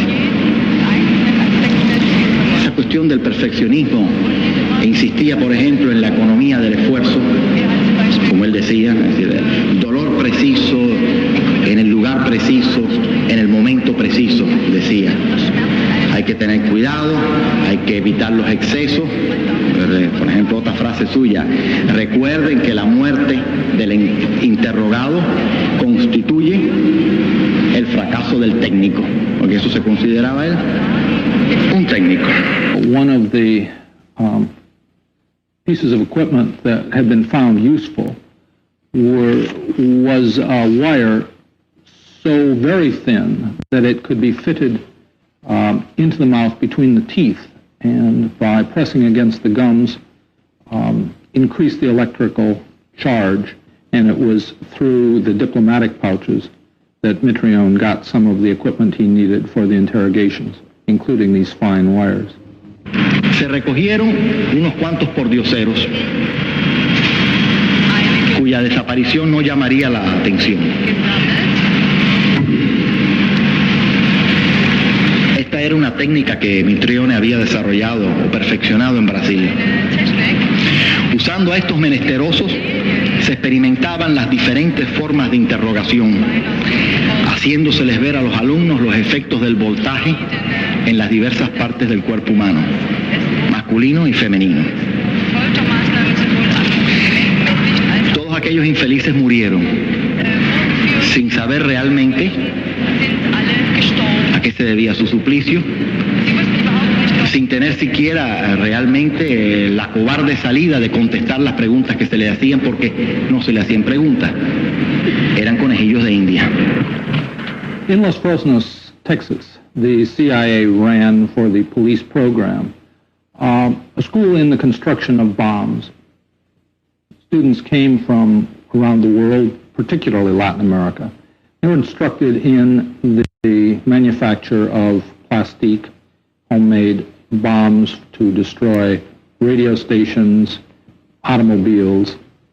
Dan Mitrione sent students from Uruguay to that school. They came from all over Latin America. The idea was that you had to be particularly trustworthy. We were pledged not to talk about any of the activities, but the courses were run by CIA personnel. The death squads were very active in 1972 and 1973.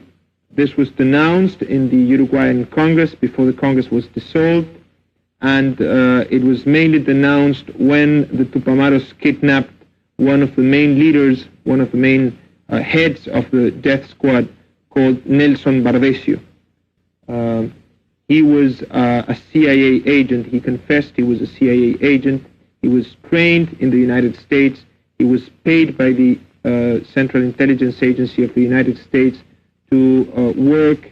The way they hide his work was he was a photographer. He had a laboratory, but he was organizing all these death squads. He participated in a lot of assassinations and bombings. Nelson Barbesio was sent to Buenos Aires to train with the Argentinian police. From that trip, he brought back to Montevideo charges of plastic explosive. That plastic material for bombs was used against political figures on the left by the police, who went around Montevideo in police cars at night, bombing political opponents. Every CIA station during that period, and I would expect today, was required to maintain what was called the Subversive Control Watch List. This was a list of the most important left-wing political activists in the city or in the country, and the list would include not only their name, but the name of their mother, the name of their father, of their children, of their wife, their address where they lived, the address where they worked, the places they would go with their friends, clubs they might belong to, where they would undertake their leisure activities, everything we might need to know for sudden action against that person. These lists would be usually maintained in the CIA offices and kept up to date, but whenever necessary, they were turned over to the local police or the local military authorities for action on the part of those authorities. The Uruguayan death squads started acting in Buenos Aires, in Argentina, and some of our best friends and aides were kidnapped and assassinated. The prominent leaders who were kidnapped were Héctor Gutiérrez Ruiz and Senator Selmar Michelini. They were both kidnapped and assassinated the same night. That very night, they went after my father and myself. When we started living in Argentina, we had to register in the police headquarters. And the first 3 or 4 weeks, we lived in an apartment in a street called Suipacha. Then we moved to the apartment where we lived, where my parents lived for 2 years, and I lived for the last 8 months. And the only place where we had the old address registered was the police headquarters. And it was to our old address where they went after us. El asesinato de estos líderes políticos del Uruguay forma parte de toda una campaña internacional y se inscriben junto con los asesinatos de los generales chilenos Snyder, Pratt, del atentado en Europa a Leyton,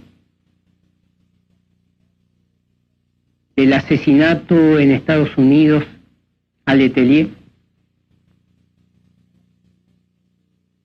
al asesinato de Torres, el expresidente boliviano, y al asesinato de decenas de patriotas uruguayos, chilenos, bolivianos, argentinos, brasileños, ocurridos en distintas partes de América o de Europa, en su propio país o fuera de su país. Mitrione fue a Uruguay, no representa el caso de un exceso de un individuo. Él fue a Uruguay a cumplir una misión, a cumplir una meta, a cumplir una parte del programa de adiestramiento que la CIA realizaba en la Jefatura de Policía de Montevideo. Y a partir de Mitrione se produce un salto de cualitativo en las torturas, de las golpizas, brutalidades, patadas, que persisten, pero se introduce los refinamientos, la técnica moderna.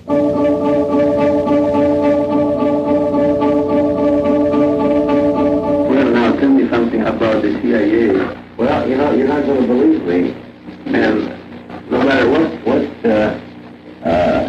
I have to convince you that I tell the truth. I know nothing about the CIA. Absolutely nothing about the CIA. How do you feel the Uruguayan government will behave now, you know? I hope they bargain with you. Yes, we hope it too. We don't like it. Yeah. Well, the only thing I regret all about this, I don't like one thing, and that is that too many innocent people suffer. Yes. And my wife and children home there, there's no reason for them to be suffering. I'm sorry about them too. I'm sorry about all the families of our friends who are in prison, being tortured or killed. Well, there are many, really, many innocent people has to suffer. The government of Uruguay, bolstered by a new policy of Richard Nixon not to deal with revolutionaries, resisted every attempt to exchange political prisoners for Mitrione's life. The result was that a deadline was set some 10 days after he was captured for release of 150 political prisoners or Mitrione would be killed. The government did not respond to that warning. Mitrione's body was found the following day in an abandoned car on a side street in Montevideo.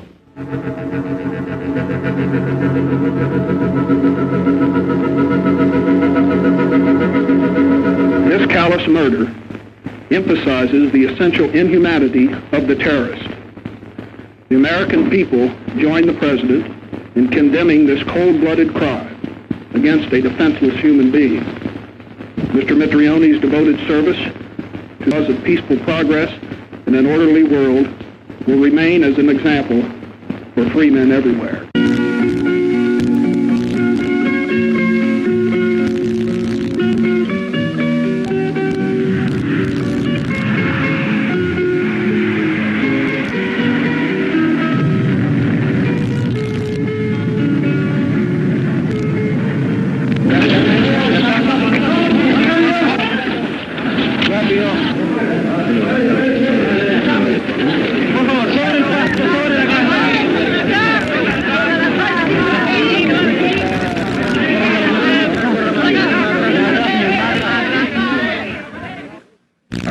Emphasize again that the United States government or any of its parts were not involved in this coup attempt in any way or shape, and also that it is our policy to not intervene in the internal affairs of another country.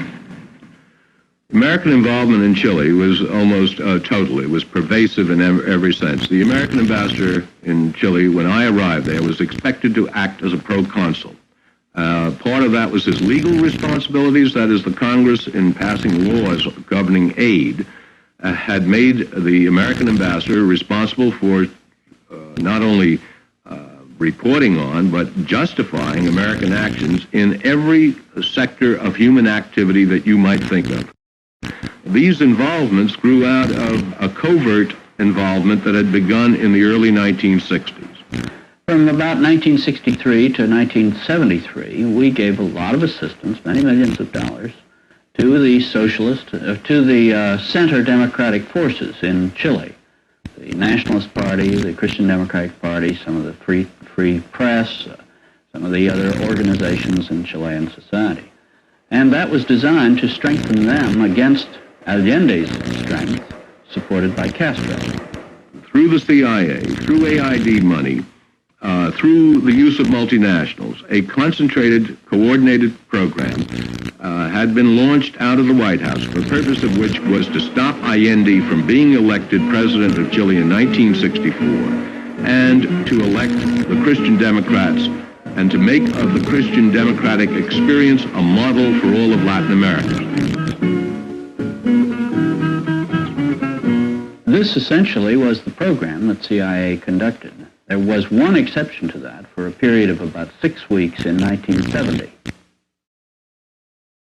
Queridos, que vamos a triunfar porque tengo una profunda fe en la conciencia política del pueblo, a pesar que la lucha es muy desigual, pero yo tengo fe absoluta y confianza en el nivel político de las gentes y en la lealtad de la mayoría nacional que apoyará al programa de la Unidad Popular y a su candidato. During that time, at the direct order of our president, CIA went down to really try to activate a military action against Allende when he was just named as president. When Allende was elected, there were two things that then happened. On the one hand, there was a public constitutional gimmick thought up by the lame duck Frey government to block Allende from becoming president. And I was ordered in a secret cable on September 15th, 1970, to contact Frey and determine just how far he was going to go in this way, and offered $250,000 at my discretional use in support of this what they described as this constitutional ploy. On that same day, they sent secret instructions to the CIA chief, who was just as upset as anybody on getting these instructions and protested them, to carry out a plot with Chilean dissident military general, retired general, to block Allende's election by any means short of what they call the Dominican-type Marine and U.S. Marine invasion, to block his inauguration. And that plot went forward on the specific orders of Nixon, behind the back of the State Department and behind my back. Everybody knew who Allende was because he had been a candidate for so many times before. And everybody knew, especially United States companies, that he was going to nationalize the copper mining. Copper is our main wealth, and it was an irony that it was not in our hands. But that wealth was used to enrich multinational companies. Mr. McComb, in 1970, did you have occasion to discuss the Chilean presidential elections with Mr. Helms, then director of the Central Intelligence Agency? Yes, I did. Did you evidence your concern over the outcome of the Chilean election to Mr. Helms? It was our opinion, and this had been discussed in the board meeting of ITT, that Mr. Allende becoming president and carrying out his policies would have a very serious effect on this country as well as the business interests involved. Nixon called Richard Helms and ordered him to proceed with this plot with the Chilean military to try to thwart the inauguration of Allende. And in my view, the CIA chief, Helms, would not have gone, just taken such an instruction without any discussion. That is to say, he must have said to the president, as I happen to know that he did, that he must have said to the president, yes, this is feasible. This is not impossible, as your ambassador is saying. We, at this point, had begun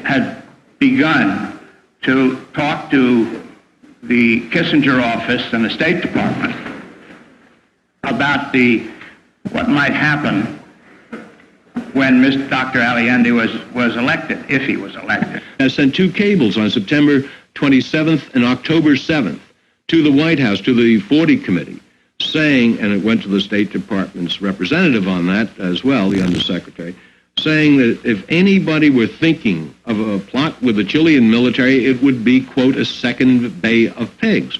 And the second of these 2 cables, I said I had discovered that the CIA had countermanded my specific orders and was meeting with representatives of a group called, an extreme right-wing group called Patria y Libertad. They had been put off limits by me, as had the general with whom they were secretly plotting. Well, and I asked in that cable, what else might they be up to? International Telephone and Telegraph Corporation, International Headquarters, October 16, 1970. Personal and confidential. The Armed Forces boss, General Rene Schneider, is fully aware of the danger of Allende moving in, but he will not move an inch without phrase okay. One retired General, Vio, is all gung-ho about moving immediately. Schneider has threatened to have Vio shot if he moves unilaterally. Unless there's a move by dissident Chilean military elements, Salvador Allende will be inaugurated as president November 4th. I got an order to go right back to Washington and report to Kissinger on Monday, October 12th. And when I went in to see Kissinger, in the course of talking to him, said that only a madman would be dealing with this General Vio, the dissident general, or any Chilean military plotter. 30 seconds later, he leaped up and he said, would you like to see the president? Obviously, I didn't know that I had touched a very sensitive nerve when I said that only a madman would be plotting, since they were already plotting. And within 5 minutes, we were walking across the White House, and we went into the Oval Office of the President. And as I came through the door, the President greeted me, and he shut the door. And while we were standing right in front of the door, the 3 of us, he started to say, smack his fist, saying, that son of a bitch, that son of a bitch. And I must have looked sort of surprised, thinking, who, me? And he said, not you, Mr. Ambassador. You always tell it like it is. It's that son of a bitch, Allende. And then he led us to the desk. I sat to his left at the big desk, and to his right was Kissinger. And he launched into a 10-minute monologue describing how he was going to smash Allende within the context of an Allende government, as if Allende was going to be inaugurated, without giving a hint that this plot was underway. International Telephone and Telegraph Corporation, International Headquarters, Personal and Confidential, October 25, 1970. The elimination of General Rene Schneider from the key command post, Chief of the Armed Forces, makes Allende and the Communists even more vulnerable than before. General Schneider, fatally wounded in an assassination last week, has been described as favorable to Allende. He is known to have consistently blocked coup attempts by more determined general officers. Contrary to the general expectation, the military did not move against Allende over the weekend. It was believed that the killing of Schneider was a prelude to a coup.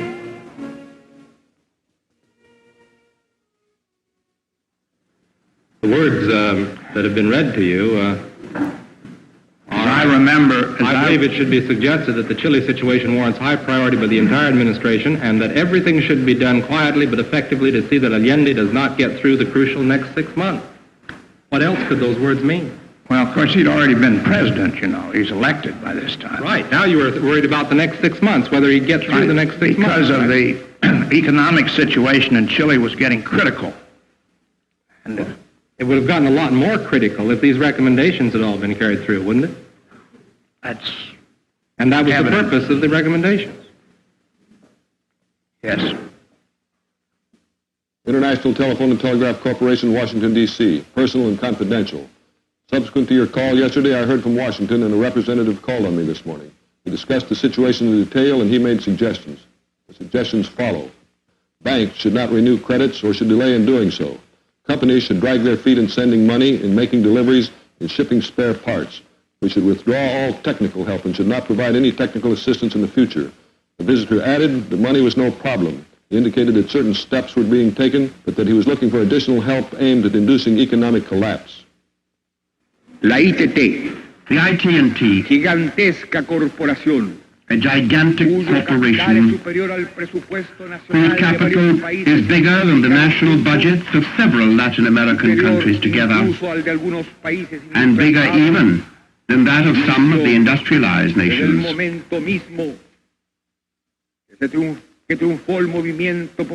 launched a sinister plan to prevent me from acceding to the presidency as soon as the People's Triumph in the September 1970 elections became known. It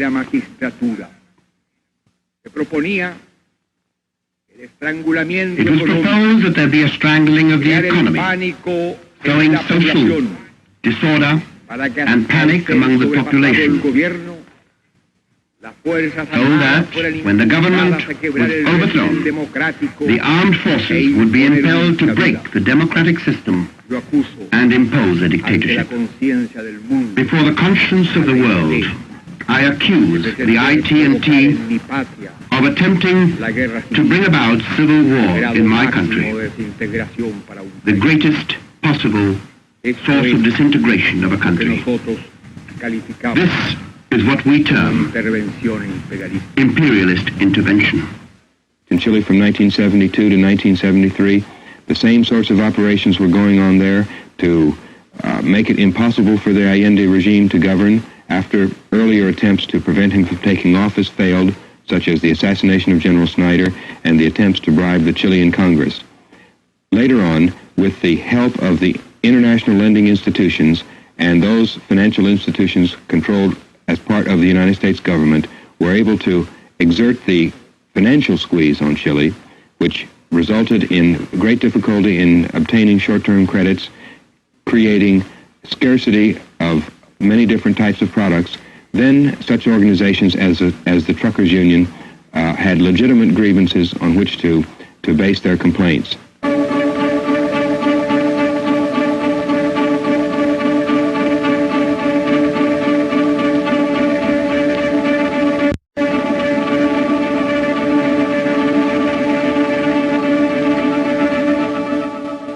The CIA, by financing the truck drivers and the shopkeepers and the other organizations, which professionals, for example, who organized against the Allende regime, were able to create the conditions and the appearances of chaos and disorganization which will always appeal to right-wing, discipline-minded military leaders who will intervene and justify their intervention on the restoration of national order, of the restoration of national dignity, and the obtention of peace.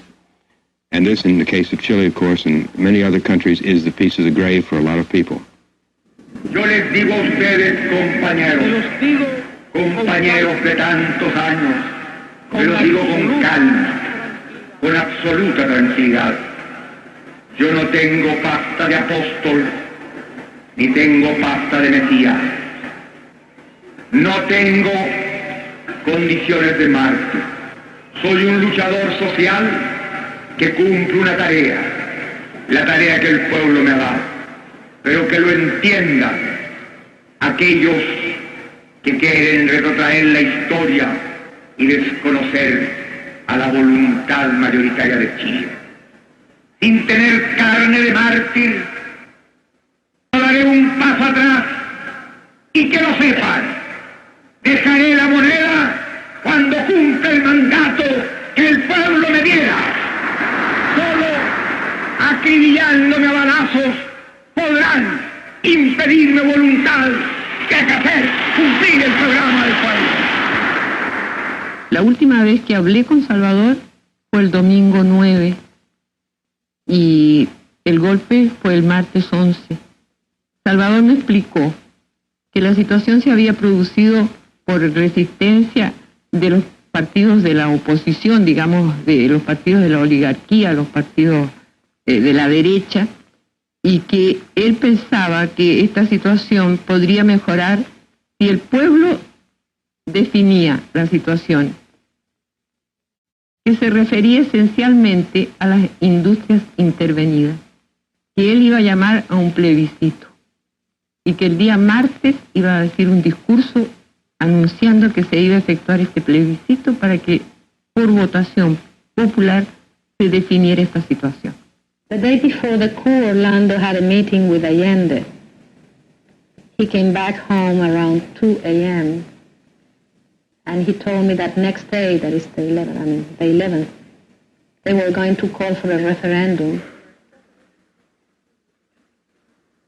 They had written a speech for Allende to communicate to people that he was calling a referendum. 3 hours later, around 5:30, 6 a.m., the president called and asked Orlando to check about some movement of troops that supposedly were taking place in Valparaiso. Orlando did so and realized that there was not only movement of troops in Valparaiso, but all over the country. And that's how we realized that the coup that was sort of floating in the atmosphere for the past weeks was taking place.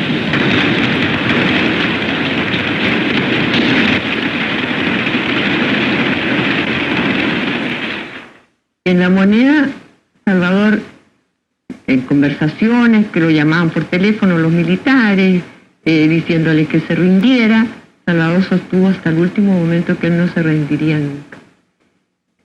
Pero estaba dispuesto que los militares querían terminar con Salvador Allende.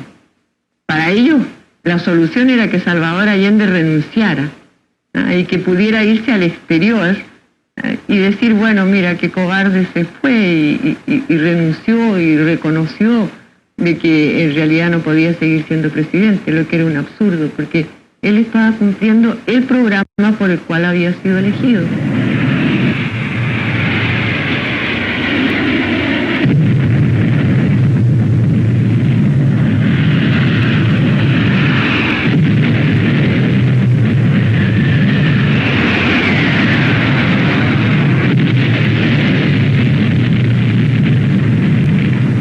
Salvador sabía que la única forma era realmente recuperar nuestra riqueza y estaba dispuesto a morir, a mantenerse en La Moneda, a resistir si ellos pretendían matarlo. Y tal era la intención desde el momento que ustedes han visto fotografías de La Moneda cuando está bombardeada, cómo ardió La Moneda.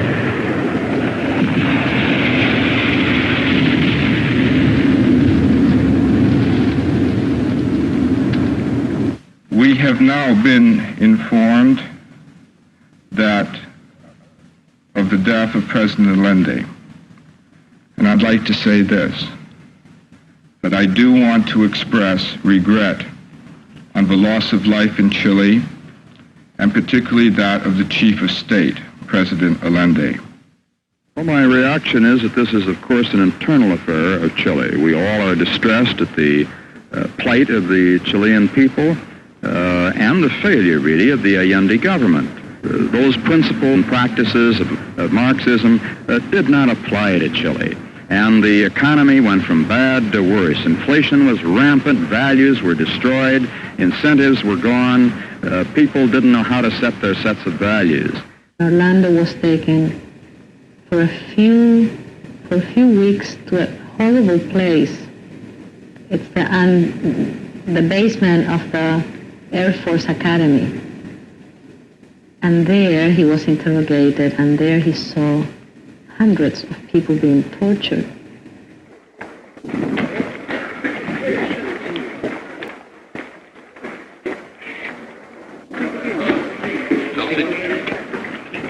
La gente oye hablar de lo que fue el fascismo, lo que hicieron los nazis, y se imagina que esto ha terminado, que no puede existir este sistema.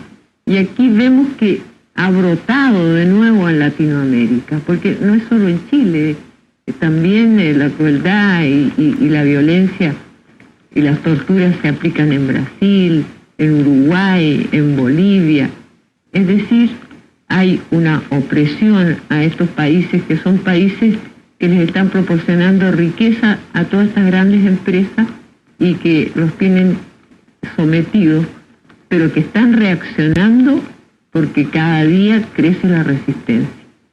Yo estoy convencida de que el momento de liberación para Latinoamérica va a llegar. Puede ser que demore un poco, pero va a llegar, porque un pueblo se agota, la paciencia tiene un límite y la miseria no puede seguir en esa forma. Is it conceivable that, for instance, some countries in Latin America, we take the example of the coup in Chile, that the interests of Chileans at some point might conflict with the interests of the United States? And then what would be a viable United States policy vis-a-vis that country? For example, are the people in Chile better off now than they were under Allende? We'll really know most about that when we finally have elections in Chile, and when will that be? We don't really know. What you've done is pose the dilemma that people who are in clandestine operations must face many times during their life. Sometimes these practitioners have problems of personal ethics and morality. Am I doing something that's not really good for the people? Furthermore, I've noted in intelligence operations that usually we've gotten into trouble when we've tried to help people who didn't really want to be helped very much. What it boils down to is it really something in our national interest that must be done? In the past, in the atmosphere of the Cold War, and even in the 60s, the American public, without question, felt that their presidents should go ahead and be firm on things like this and be sure that our interests around the world were stoutly defended. That's beginning to change to some degree.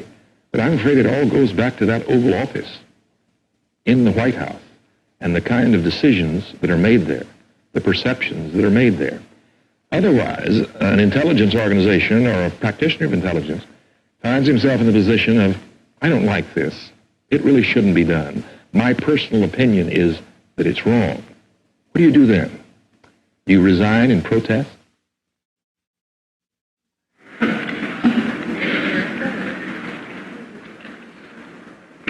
Mr. Kissinger, during the time under review, was the President's advisor on international security affairs and then became the Secretary of State.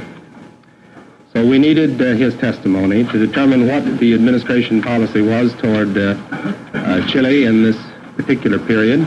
His presence here should not be interpreted as meaning that he himself was ever involved in any plot to assassinate any foreign figure.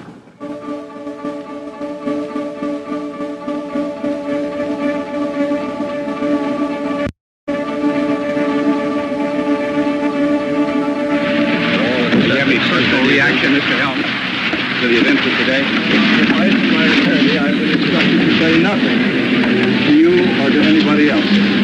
I'm being as polite as I can about it. This is what he's told me to do. Yes, sir. As long as the matter is in the court, I'm saying nothing.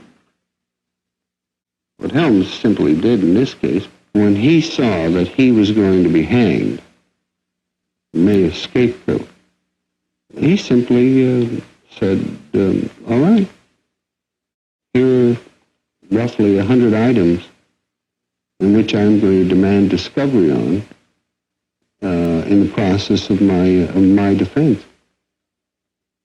And if one read down through the list, it was quite obvious that he was not going to hang alone. Kissinger would hang with him, Rusk would hang with him, Ford, Nixon, and all sorts of other people. And therefore, he got off with just a slap on the wrist. Senator Church, of course, signed the final report of the Church Committee, and one of the comments in there was that CIA was not out of control. After his investigations, in other words, he had first asked it as a question as to whether the CIA was out of control, a rogue elephant. And he was satisfied by his investigation that indeed no. The House Committee said that far from the problem being CIA being out of control, it thought that it was too much under the control of presidents and did their will over the years. Initially in the investigation, we went into the area of the oversight function of the Congress. The Constitution charges the Congress of the United States with not only enacting laws and appropriating money, but overseeing the executive branch of government. And in our investigation and overseeing, in investigating and evaluating the oversight function of the Congress, what we came up with was, number one, that the Congress of the United States had totally failed miserably in its oversight function. Mr. Dulles, would you approve Congressman Lindsey's suggestion of a watchdog congressional committee over the CIA? Well, I do not favor it, but I think that is a matter for the Congress and the President to decide primarily. At the present time, there are several committees, the Armed Services Committees and the Appropriations Committees, which review the work of CIA, and I think they're doing a very competent job. The Congress is a group-oriented process of 435 people. It's broken down into a number of major committees and subcommittees. We have several committees charged with responsibility of overseeing the conduct of the intelligence community.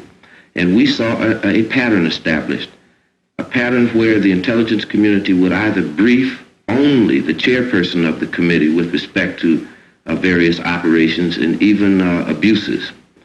Sometimes they would brief the chairperson and the ranking minority member, and in some instances they would brief only a few members of the committee.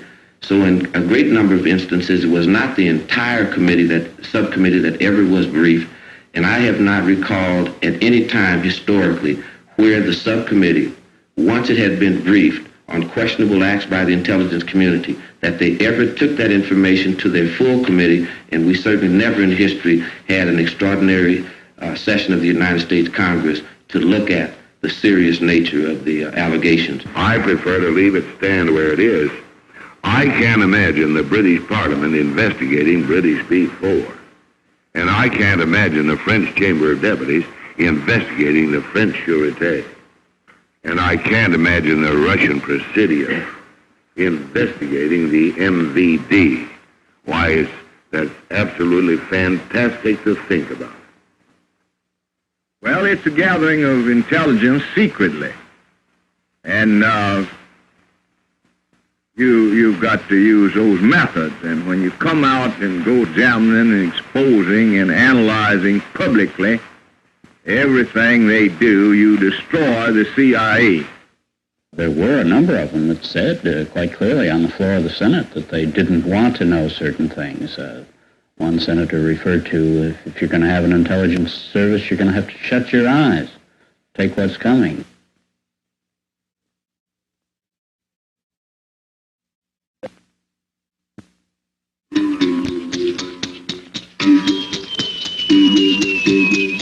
Three months after the day that the last helicopter left the embassy rooftop in Saigon, the CIA flew its first plane load of arms to Angola, starting another third world conflict where the enemy, selected by the CIA, no one has attacked us, but we've selected an enemy, is supposedly a threatening communist force, supposedly a Soviet effort to take over part of Africa, and we were marching in there to stop them. January 15, 1975, the three Angolan liberation movements got together under the supervision of the Portuguese and agreed to peaceful competition for elections to run the country. Secretary Kissinger's reaction was to say, get me an options paper on what we can do there. Colby came back and ordered the CIA Africa Division Chief to write up an options paper in a half a day's time. 2 days after that, the first plane flew to Angola with arms.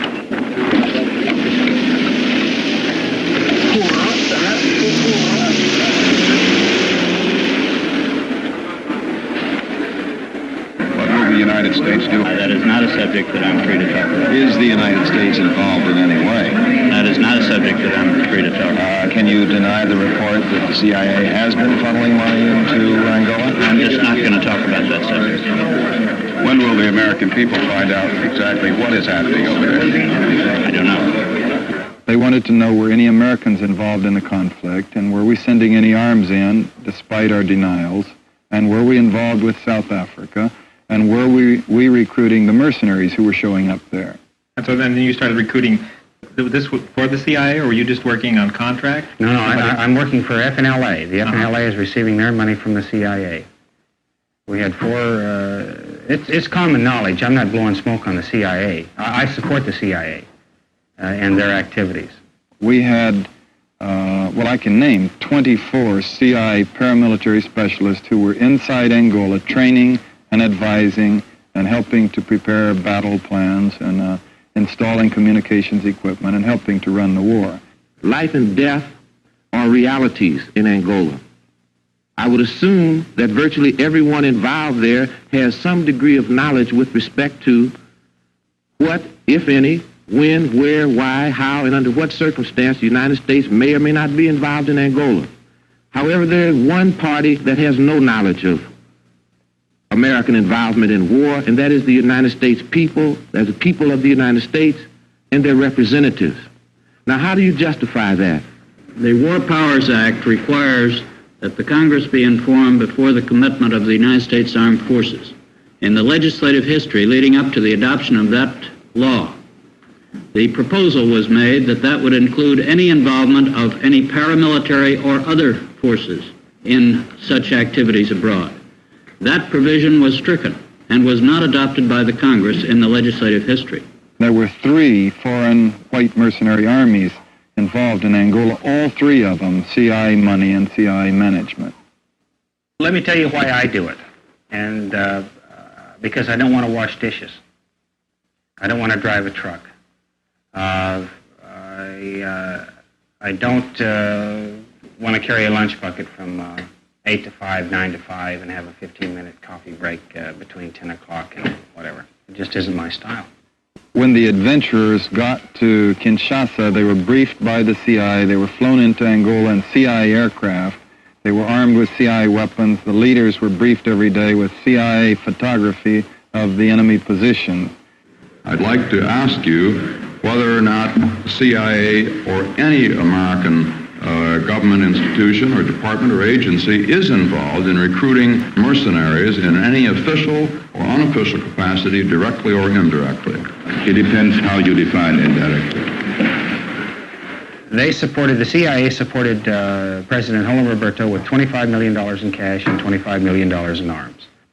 Why would the President and Dr. Kissinger want to go into Angola? I think basically 2 reasons. Number one, the old Cold War rationale of stemming the Soviet tide wherever that occurs, even though that goes contrary to the entire history of the African continent, just as indeed our entry in Vietnam went contrary to the history of Southeast Asia. Number 2, President Mobutu of Zaire has been a supporter of Dr. Kissinger's policies, of U.S. policy. He's assisted our policy in other areas of the world, not just in Africa, but in the Mideast. And his relative, Holden Roberto, is the faction that we're backing in Angola. I toured the northern battlefront with Holden Roberto in a Volkswagen bus. And we went down to the Barra do Dande, where a battle had just been fought, the Sasalimba Road Junction, where we could stand in front of this marker that showed how many kilometers it was to Luanda.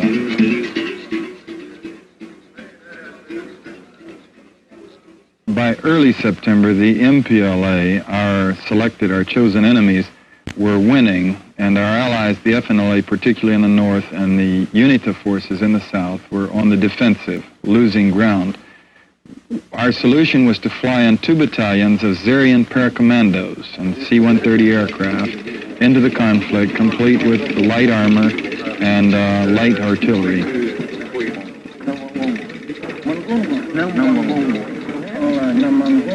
The Zairian commandos were foreign troops introduced into the conflict, answered by Cubans introduced into the conflict.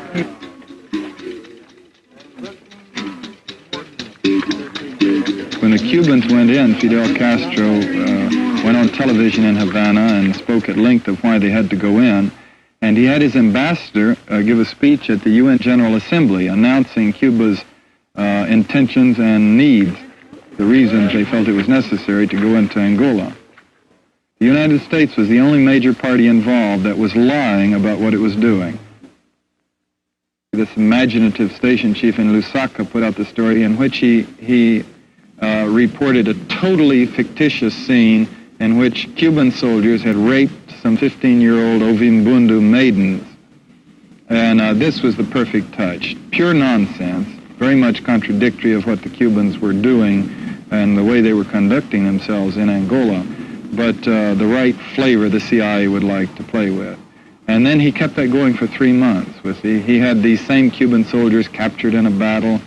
He had them put on trial before a tribunal of these same women who had been raped, and then eventually executed, with photographs, mind you, of the trial and photographs of the execution of these young women who had been raped, killing the Cubans who had raped them.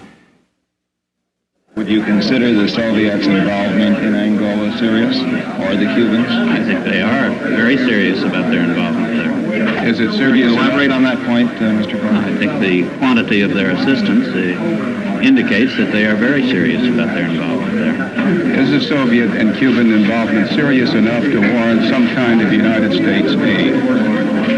I think I'd leave that to the Secretary of State and the President to tell. So Mr. Kissinger's report of yesterday is accurate that we are funneling several millions of dollars to Angola through Zaire? I don't know what Mr. Kissinger said specifically, but I have always found Mr. Kissinger to be very accurate. Is the 25 million or 50 million figure accurate? That is not a subject I'm going to talk about. In the South, where the Cubans and the MPLA had the initiative, UNITA was losing. They were almost helpless. So they brought in the South Africans, they being Savimbi, but also the CIA coordinating with South Africa and encouraging them to come into the conflict, which they did.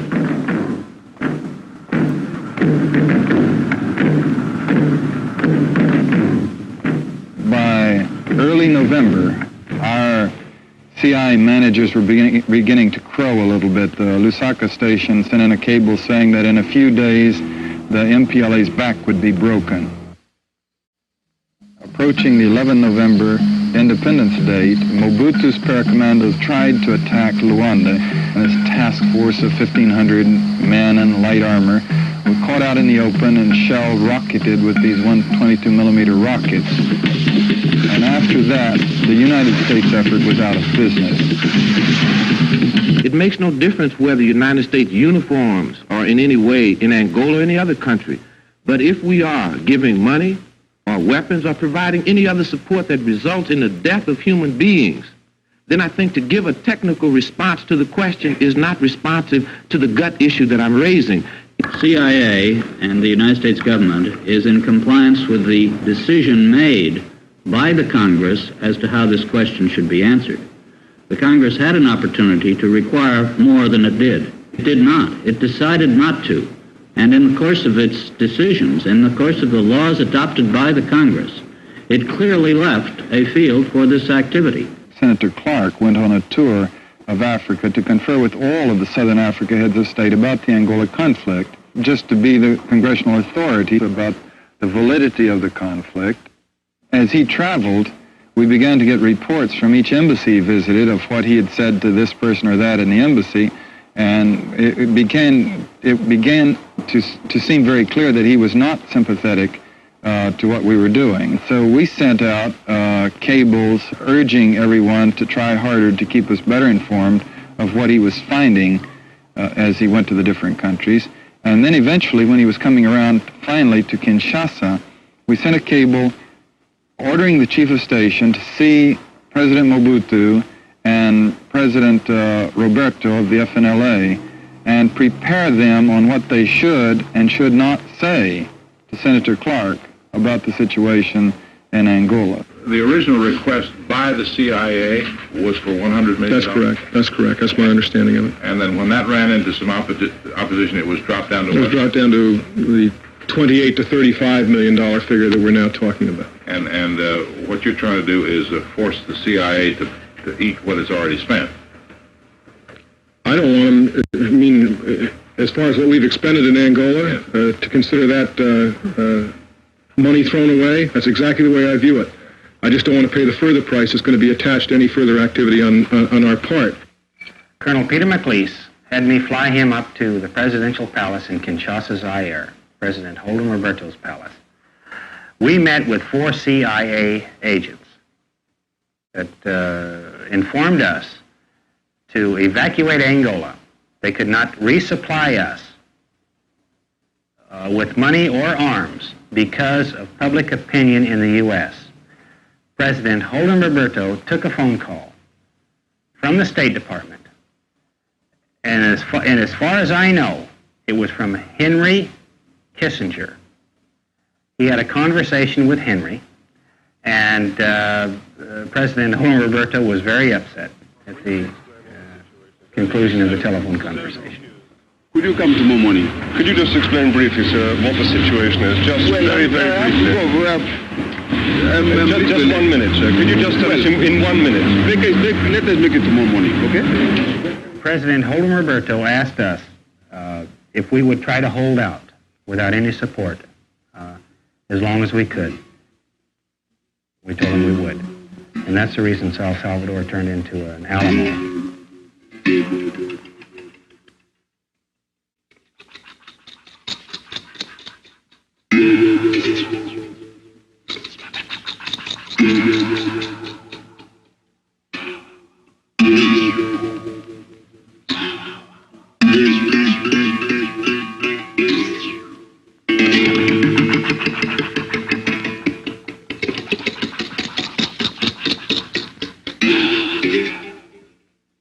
He went because he felt what he was doing was right. He thought it would take care of our financial problems. You didn't want him to go, did you? Something like this might happen? I knew that it was going to be dangerous, but I had no idea this would be the result.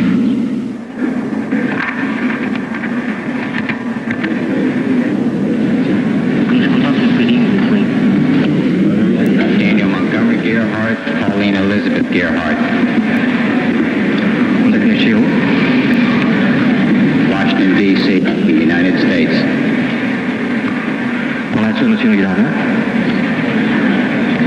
American.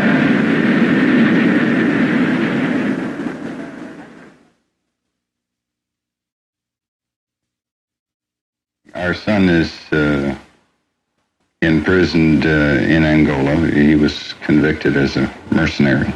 And what sentence did he get? 16 years. State Department called us the first part of March and said that he was missing in Angola. The stand that they have taken is that it was not an official venture, and therefore they can't do anything officially. This is their stand. Have you gotten anything at all concrete from the United States government to indicate that they are doing anything? I think that I would personally appreciate it if you would direct some of those questions to the White House. President Neto must understand, and he certainly has been given to understand, that the general attitude of Americans towards Angola will be seriously affected by his actions in the case of Mr. Gerhardt. But we cannot permit our basic foreign policy to be dictated by our concern for the lives of Americans, because this of individual Americans that may be held prisoner, because this would encourage people to take Americans prisoners all over the world. You think, for instance, when you were recruiting people in conjunction with the CIA for Angola, that this decision was made by the U.S. and they just didn't back you up? The decision was certainly made a hell of a lot higher up than I was. Do you feel like you understand what was going on over there? Oh, not really. I mean, I didn't really pay much attention to what was going on in Angola. Yeah, we didn't pay too much attention to it until we realized our son was over there. I'm sure that this is true of many people.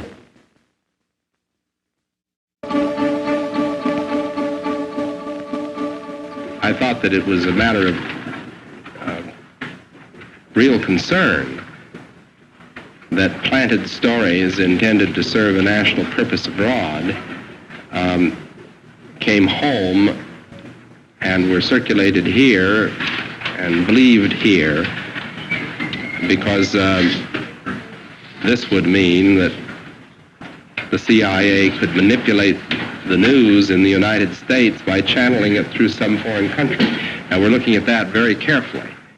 Do you have any people being paid by the CIA who are contributing to a major circulation American journal? We do have people who submit pieces to American journals. Do you have any people paid by the CIA who are working for television networks? This, I think, gets into the kind of getting into the details, Mr. Chairman, that I'd like to get into in executive session.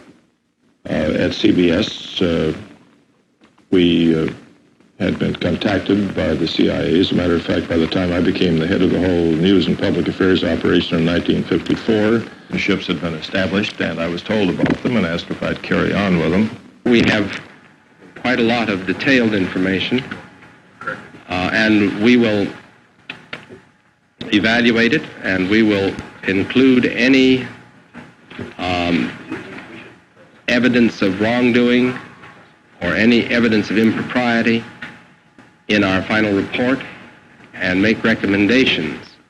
Do you have any people being paid by the CIA who are contributing to the national news services, AP and UPI? Well, again, I think we're getting into the kind of detail, Mr. Chairman, that I'd prefer to handle in executive session. Senator, do you think that you named the news organizations in your final report? That remains to be decided. I think it was entirely in order for our correspondents at that time to make use of CIA agent chiefs of station and other members of the executive staff of CIA as sources of information which were useful in their assessments of world conditions. Would you say that continues today? Well, I would think probably for a reporter it would continue today, but because of all of the revelations of the period of the 1970s, it seems to me that a reporter's got to be much more circumspect in doing it now, or he runs the risk of at least being looked at with considerable disfavor by the public. I think you've got to be much more careful about it.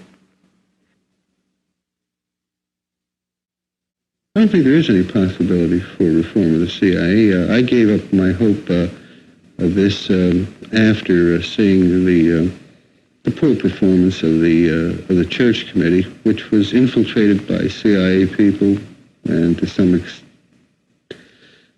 sabotaged, to some extent co-opted.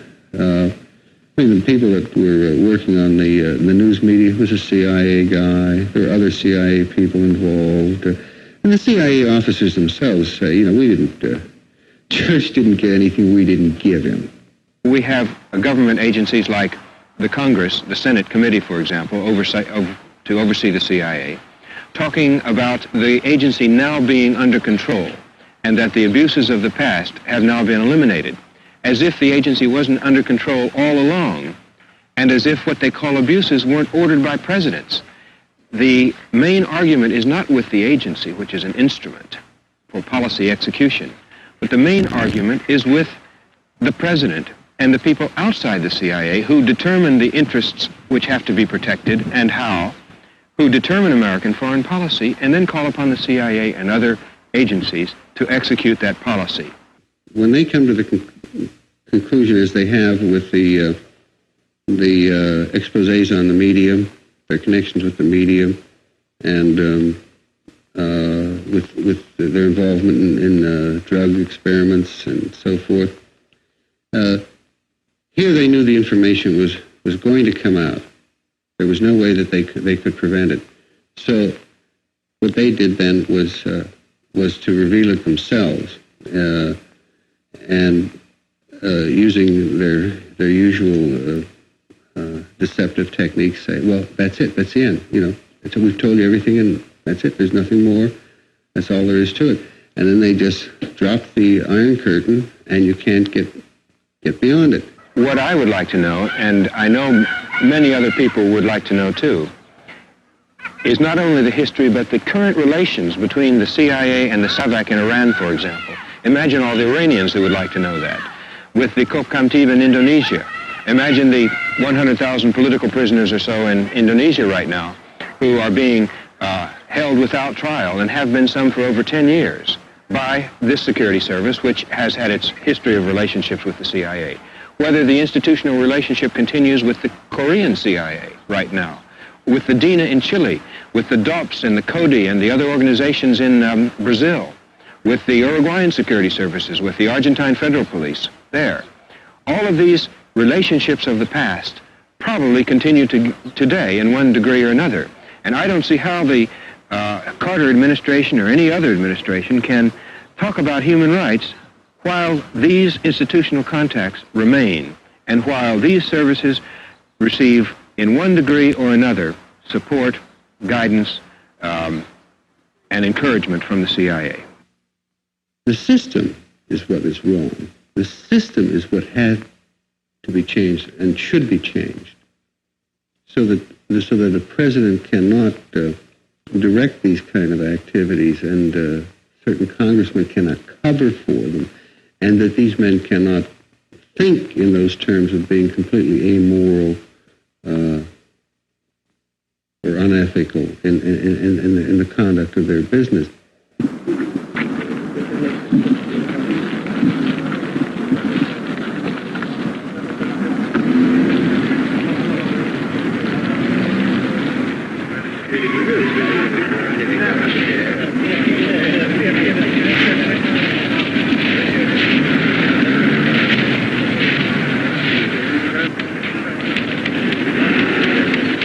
I don't know who pulled the trigger on the pistol that killed Richard Welch.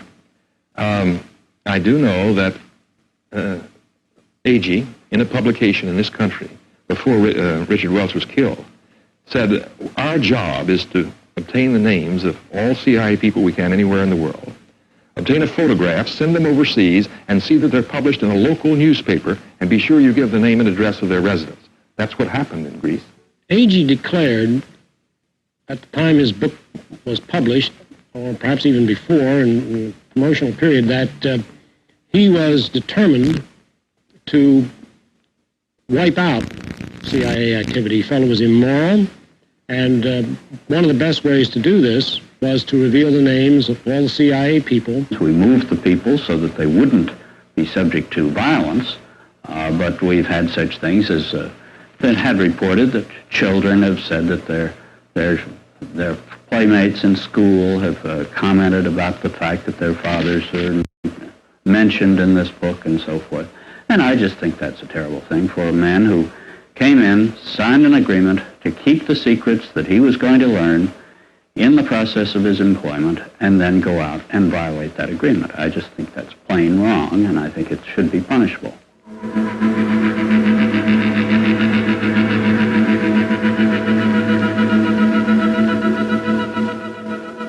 In the last 3, 4, 5 years, the world has learned a lot more than it ever knew before on what the actual operations were, and more people have come to oppose the secret intervention and the secret subversion of the institutions in other countries, particularly the people who live in those countries. Now, I happen to be on the side of the people who want to see those operations stopped. And as long as the government, our government, the United States, will not stop the operations, then I think that those interested individuals can do whatever they can to try to thwart these efforts at secret penetration abroad. It's my personal conviction that Mr. Agee is working for someone else. You don't care to say who? I can't. Mr. Agee represents a small segment of the American intelligence organizations dedicated to the idea of telling everything they can. I call them the kiss and tell boys. I belong to that part that said I signed a secrecy oath, and as much as I'd like to come out with some things, I'm going to honor that secrecy oath. The fact is, I never knew Welch in the CIA. I never knew Phillips either. I never worked with either one of them. And much less did I know that Welch was ever sent to Greece, nor did I give his name to anyone. But they found it very convenient at that particular point to put the blame for this on me. During early 1977, though, through Freedom of Information filings in the United States, secret CIA documents were made public, wherein it was discovered that the CIA had, in 3 separate occasions, during the period between Welch's arrival and his death about a month later, the agency in Washington, the headquarters, had ordered him not to live in the same house that his predecessor had lived in, and where his predecessor's predecessor had lived in, and others, because they said in Washington, everyone in Athens knew that that was the station chief's home. And with all of the anti-American feeling going on in Greece at that time, particularly anti-CIA feeling, it would be very dangerous. Welch apparently answered, at least on one occasion, saying that he didn't want to have to drive the extra 20 minutes.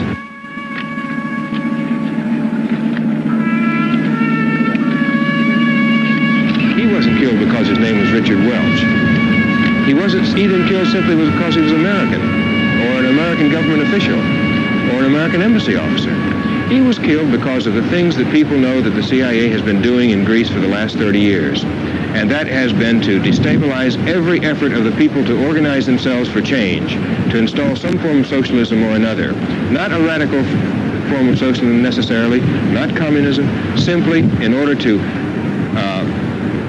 put in a government of more progressive forces than the conservatives, which the Americans were backing for so long.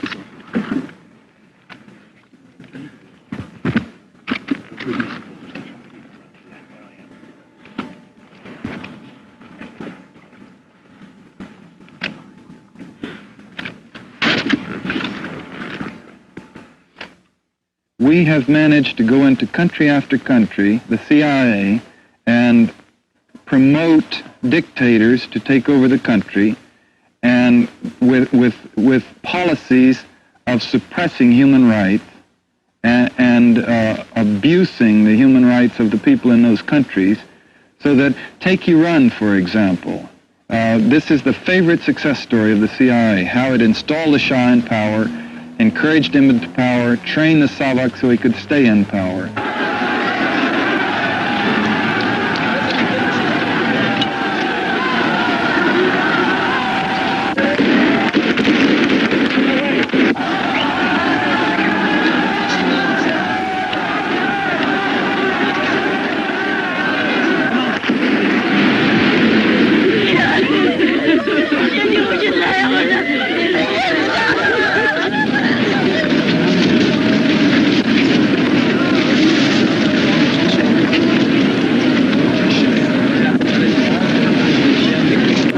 I think that certainly the United States has been better off with the Shah in command of Iran these last 20-odd years.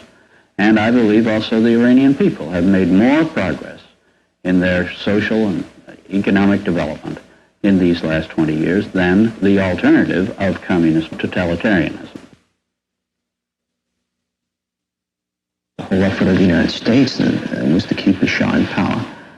The Shah was a steadfast friend of the United States through thick and thin. We told him what to do, we told him how to do it. And there was not any preoccupation with the people of Iran. There was almost a naive trust of the propaganda coming out of Iran, that the people were firmly behind the Shah. The adulation was spontaneous and all pervasive, which was not true.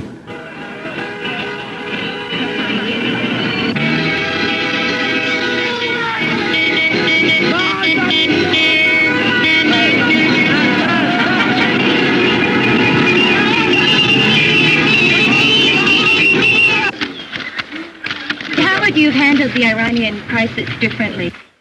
I will state the principle that has been one that I have followed in my international operations during the time that I have been in office.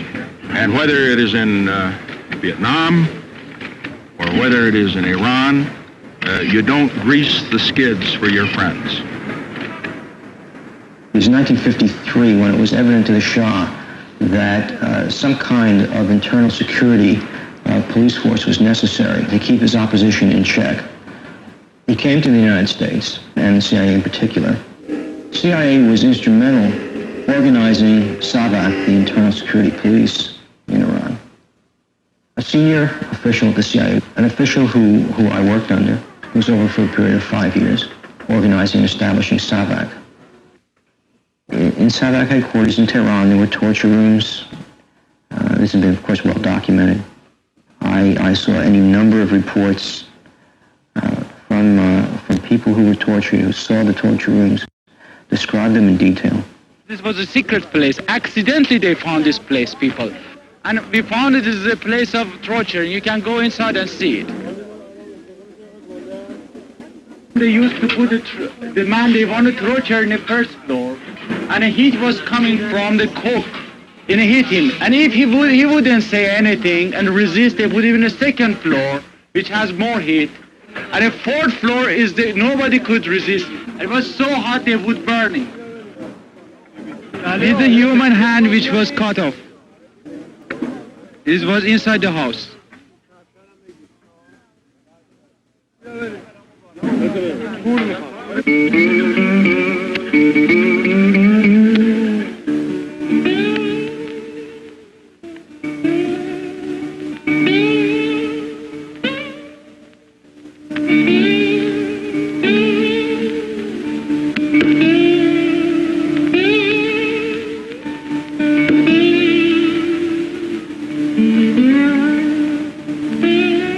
SAVAK's policies towards its own people are now pretty well documented, and the rage and bitter anger that's being expressed there towards the United States is a result of the fact that the people are quite aware that the SAVAK and the Shah were CIA products.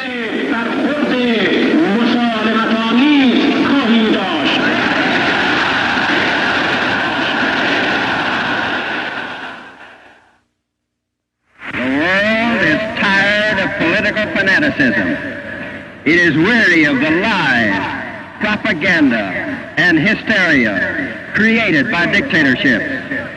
It is disgusted by the practice of torture and political assassination. Those people, behind and beyond the Iron Curtain, have seen so much political wickedness and cold-blooded betrayal, such godless depravity in government, that they find it harder to believe in our peaceful intent and decent motives than in the calculated and clever lies that communism is spreading every hour, every day, through every broadcast and newspaper that it controls.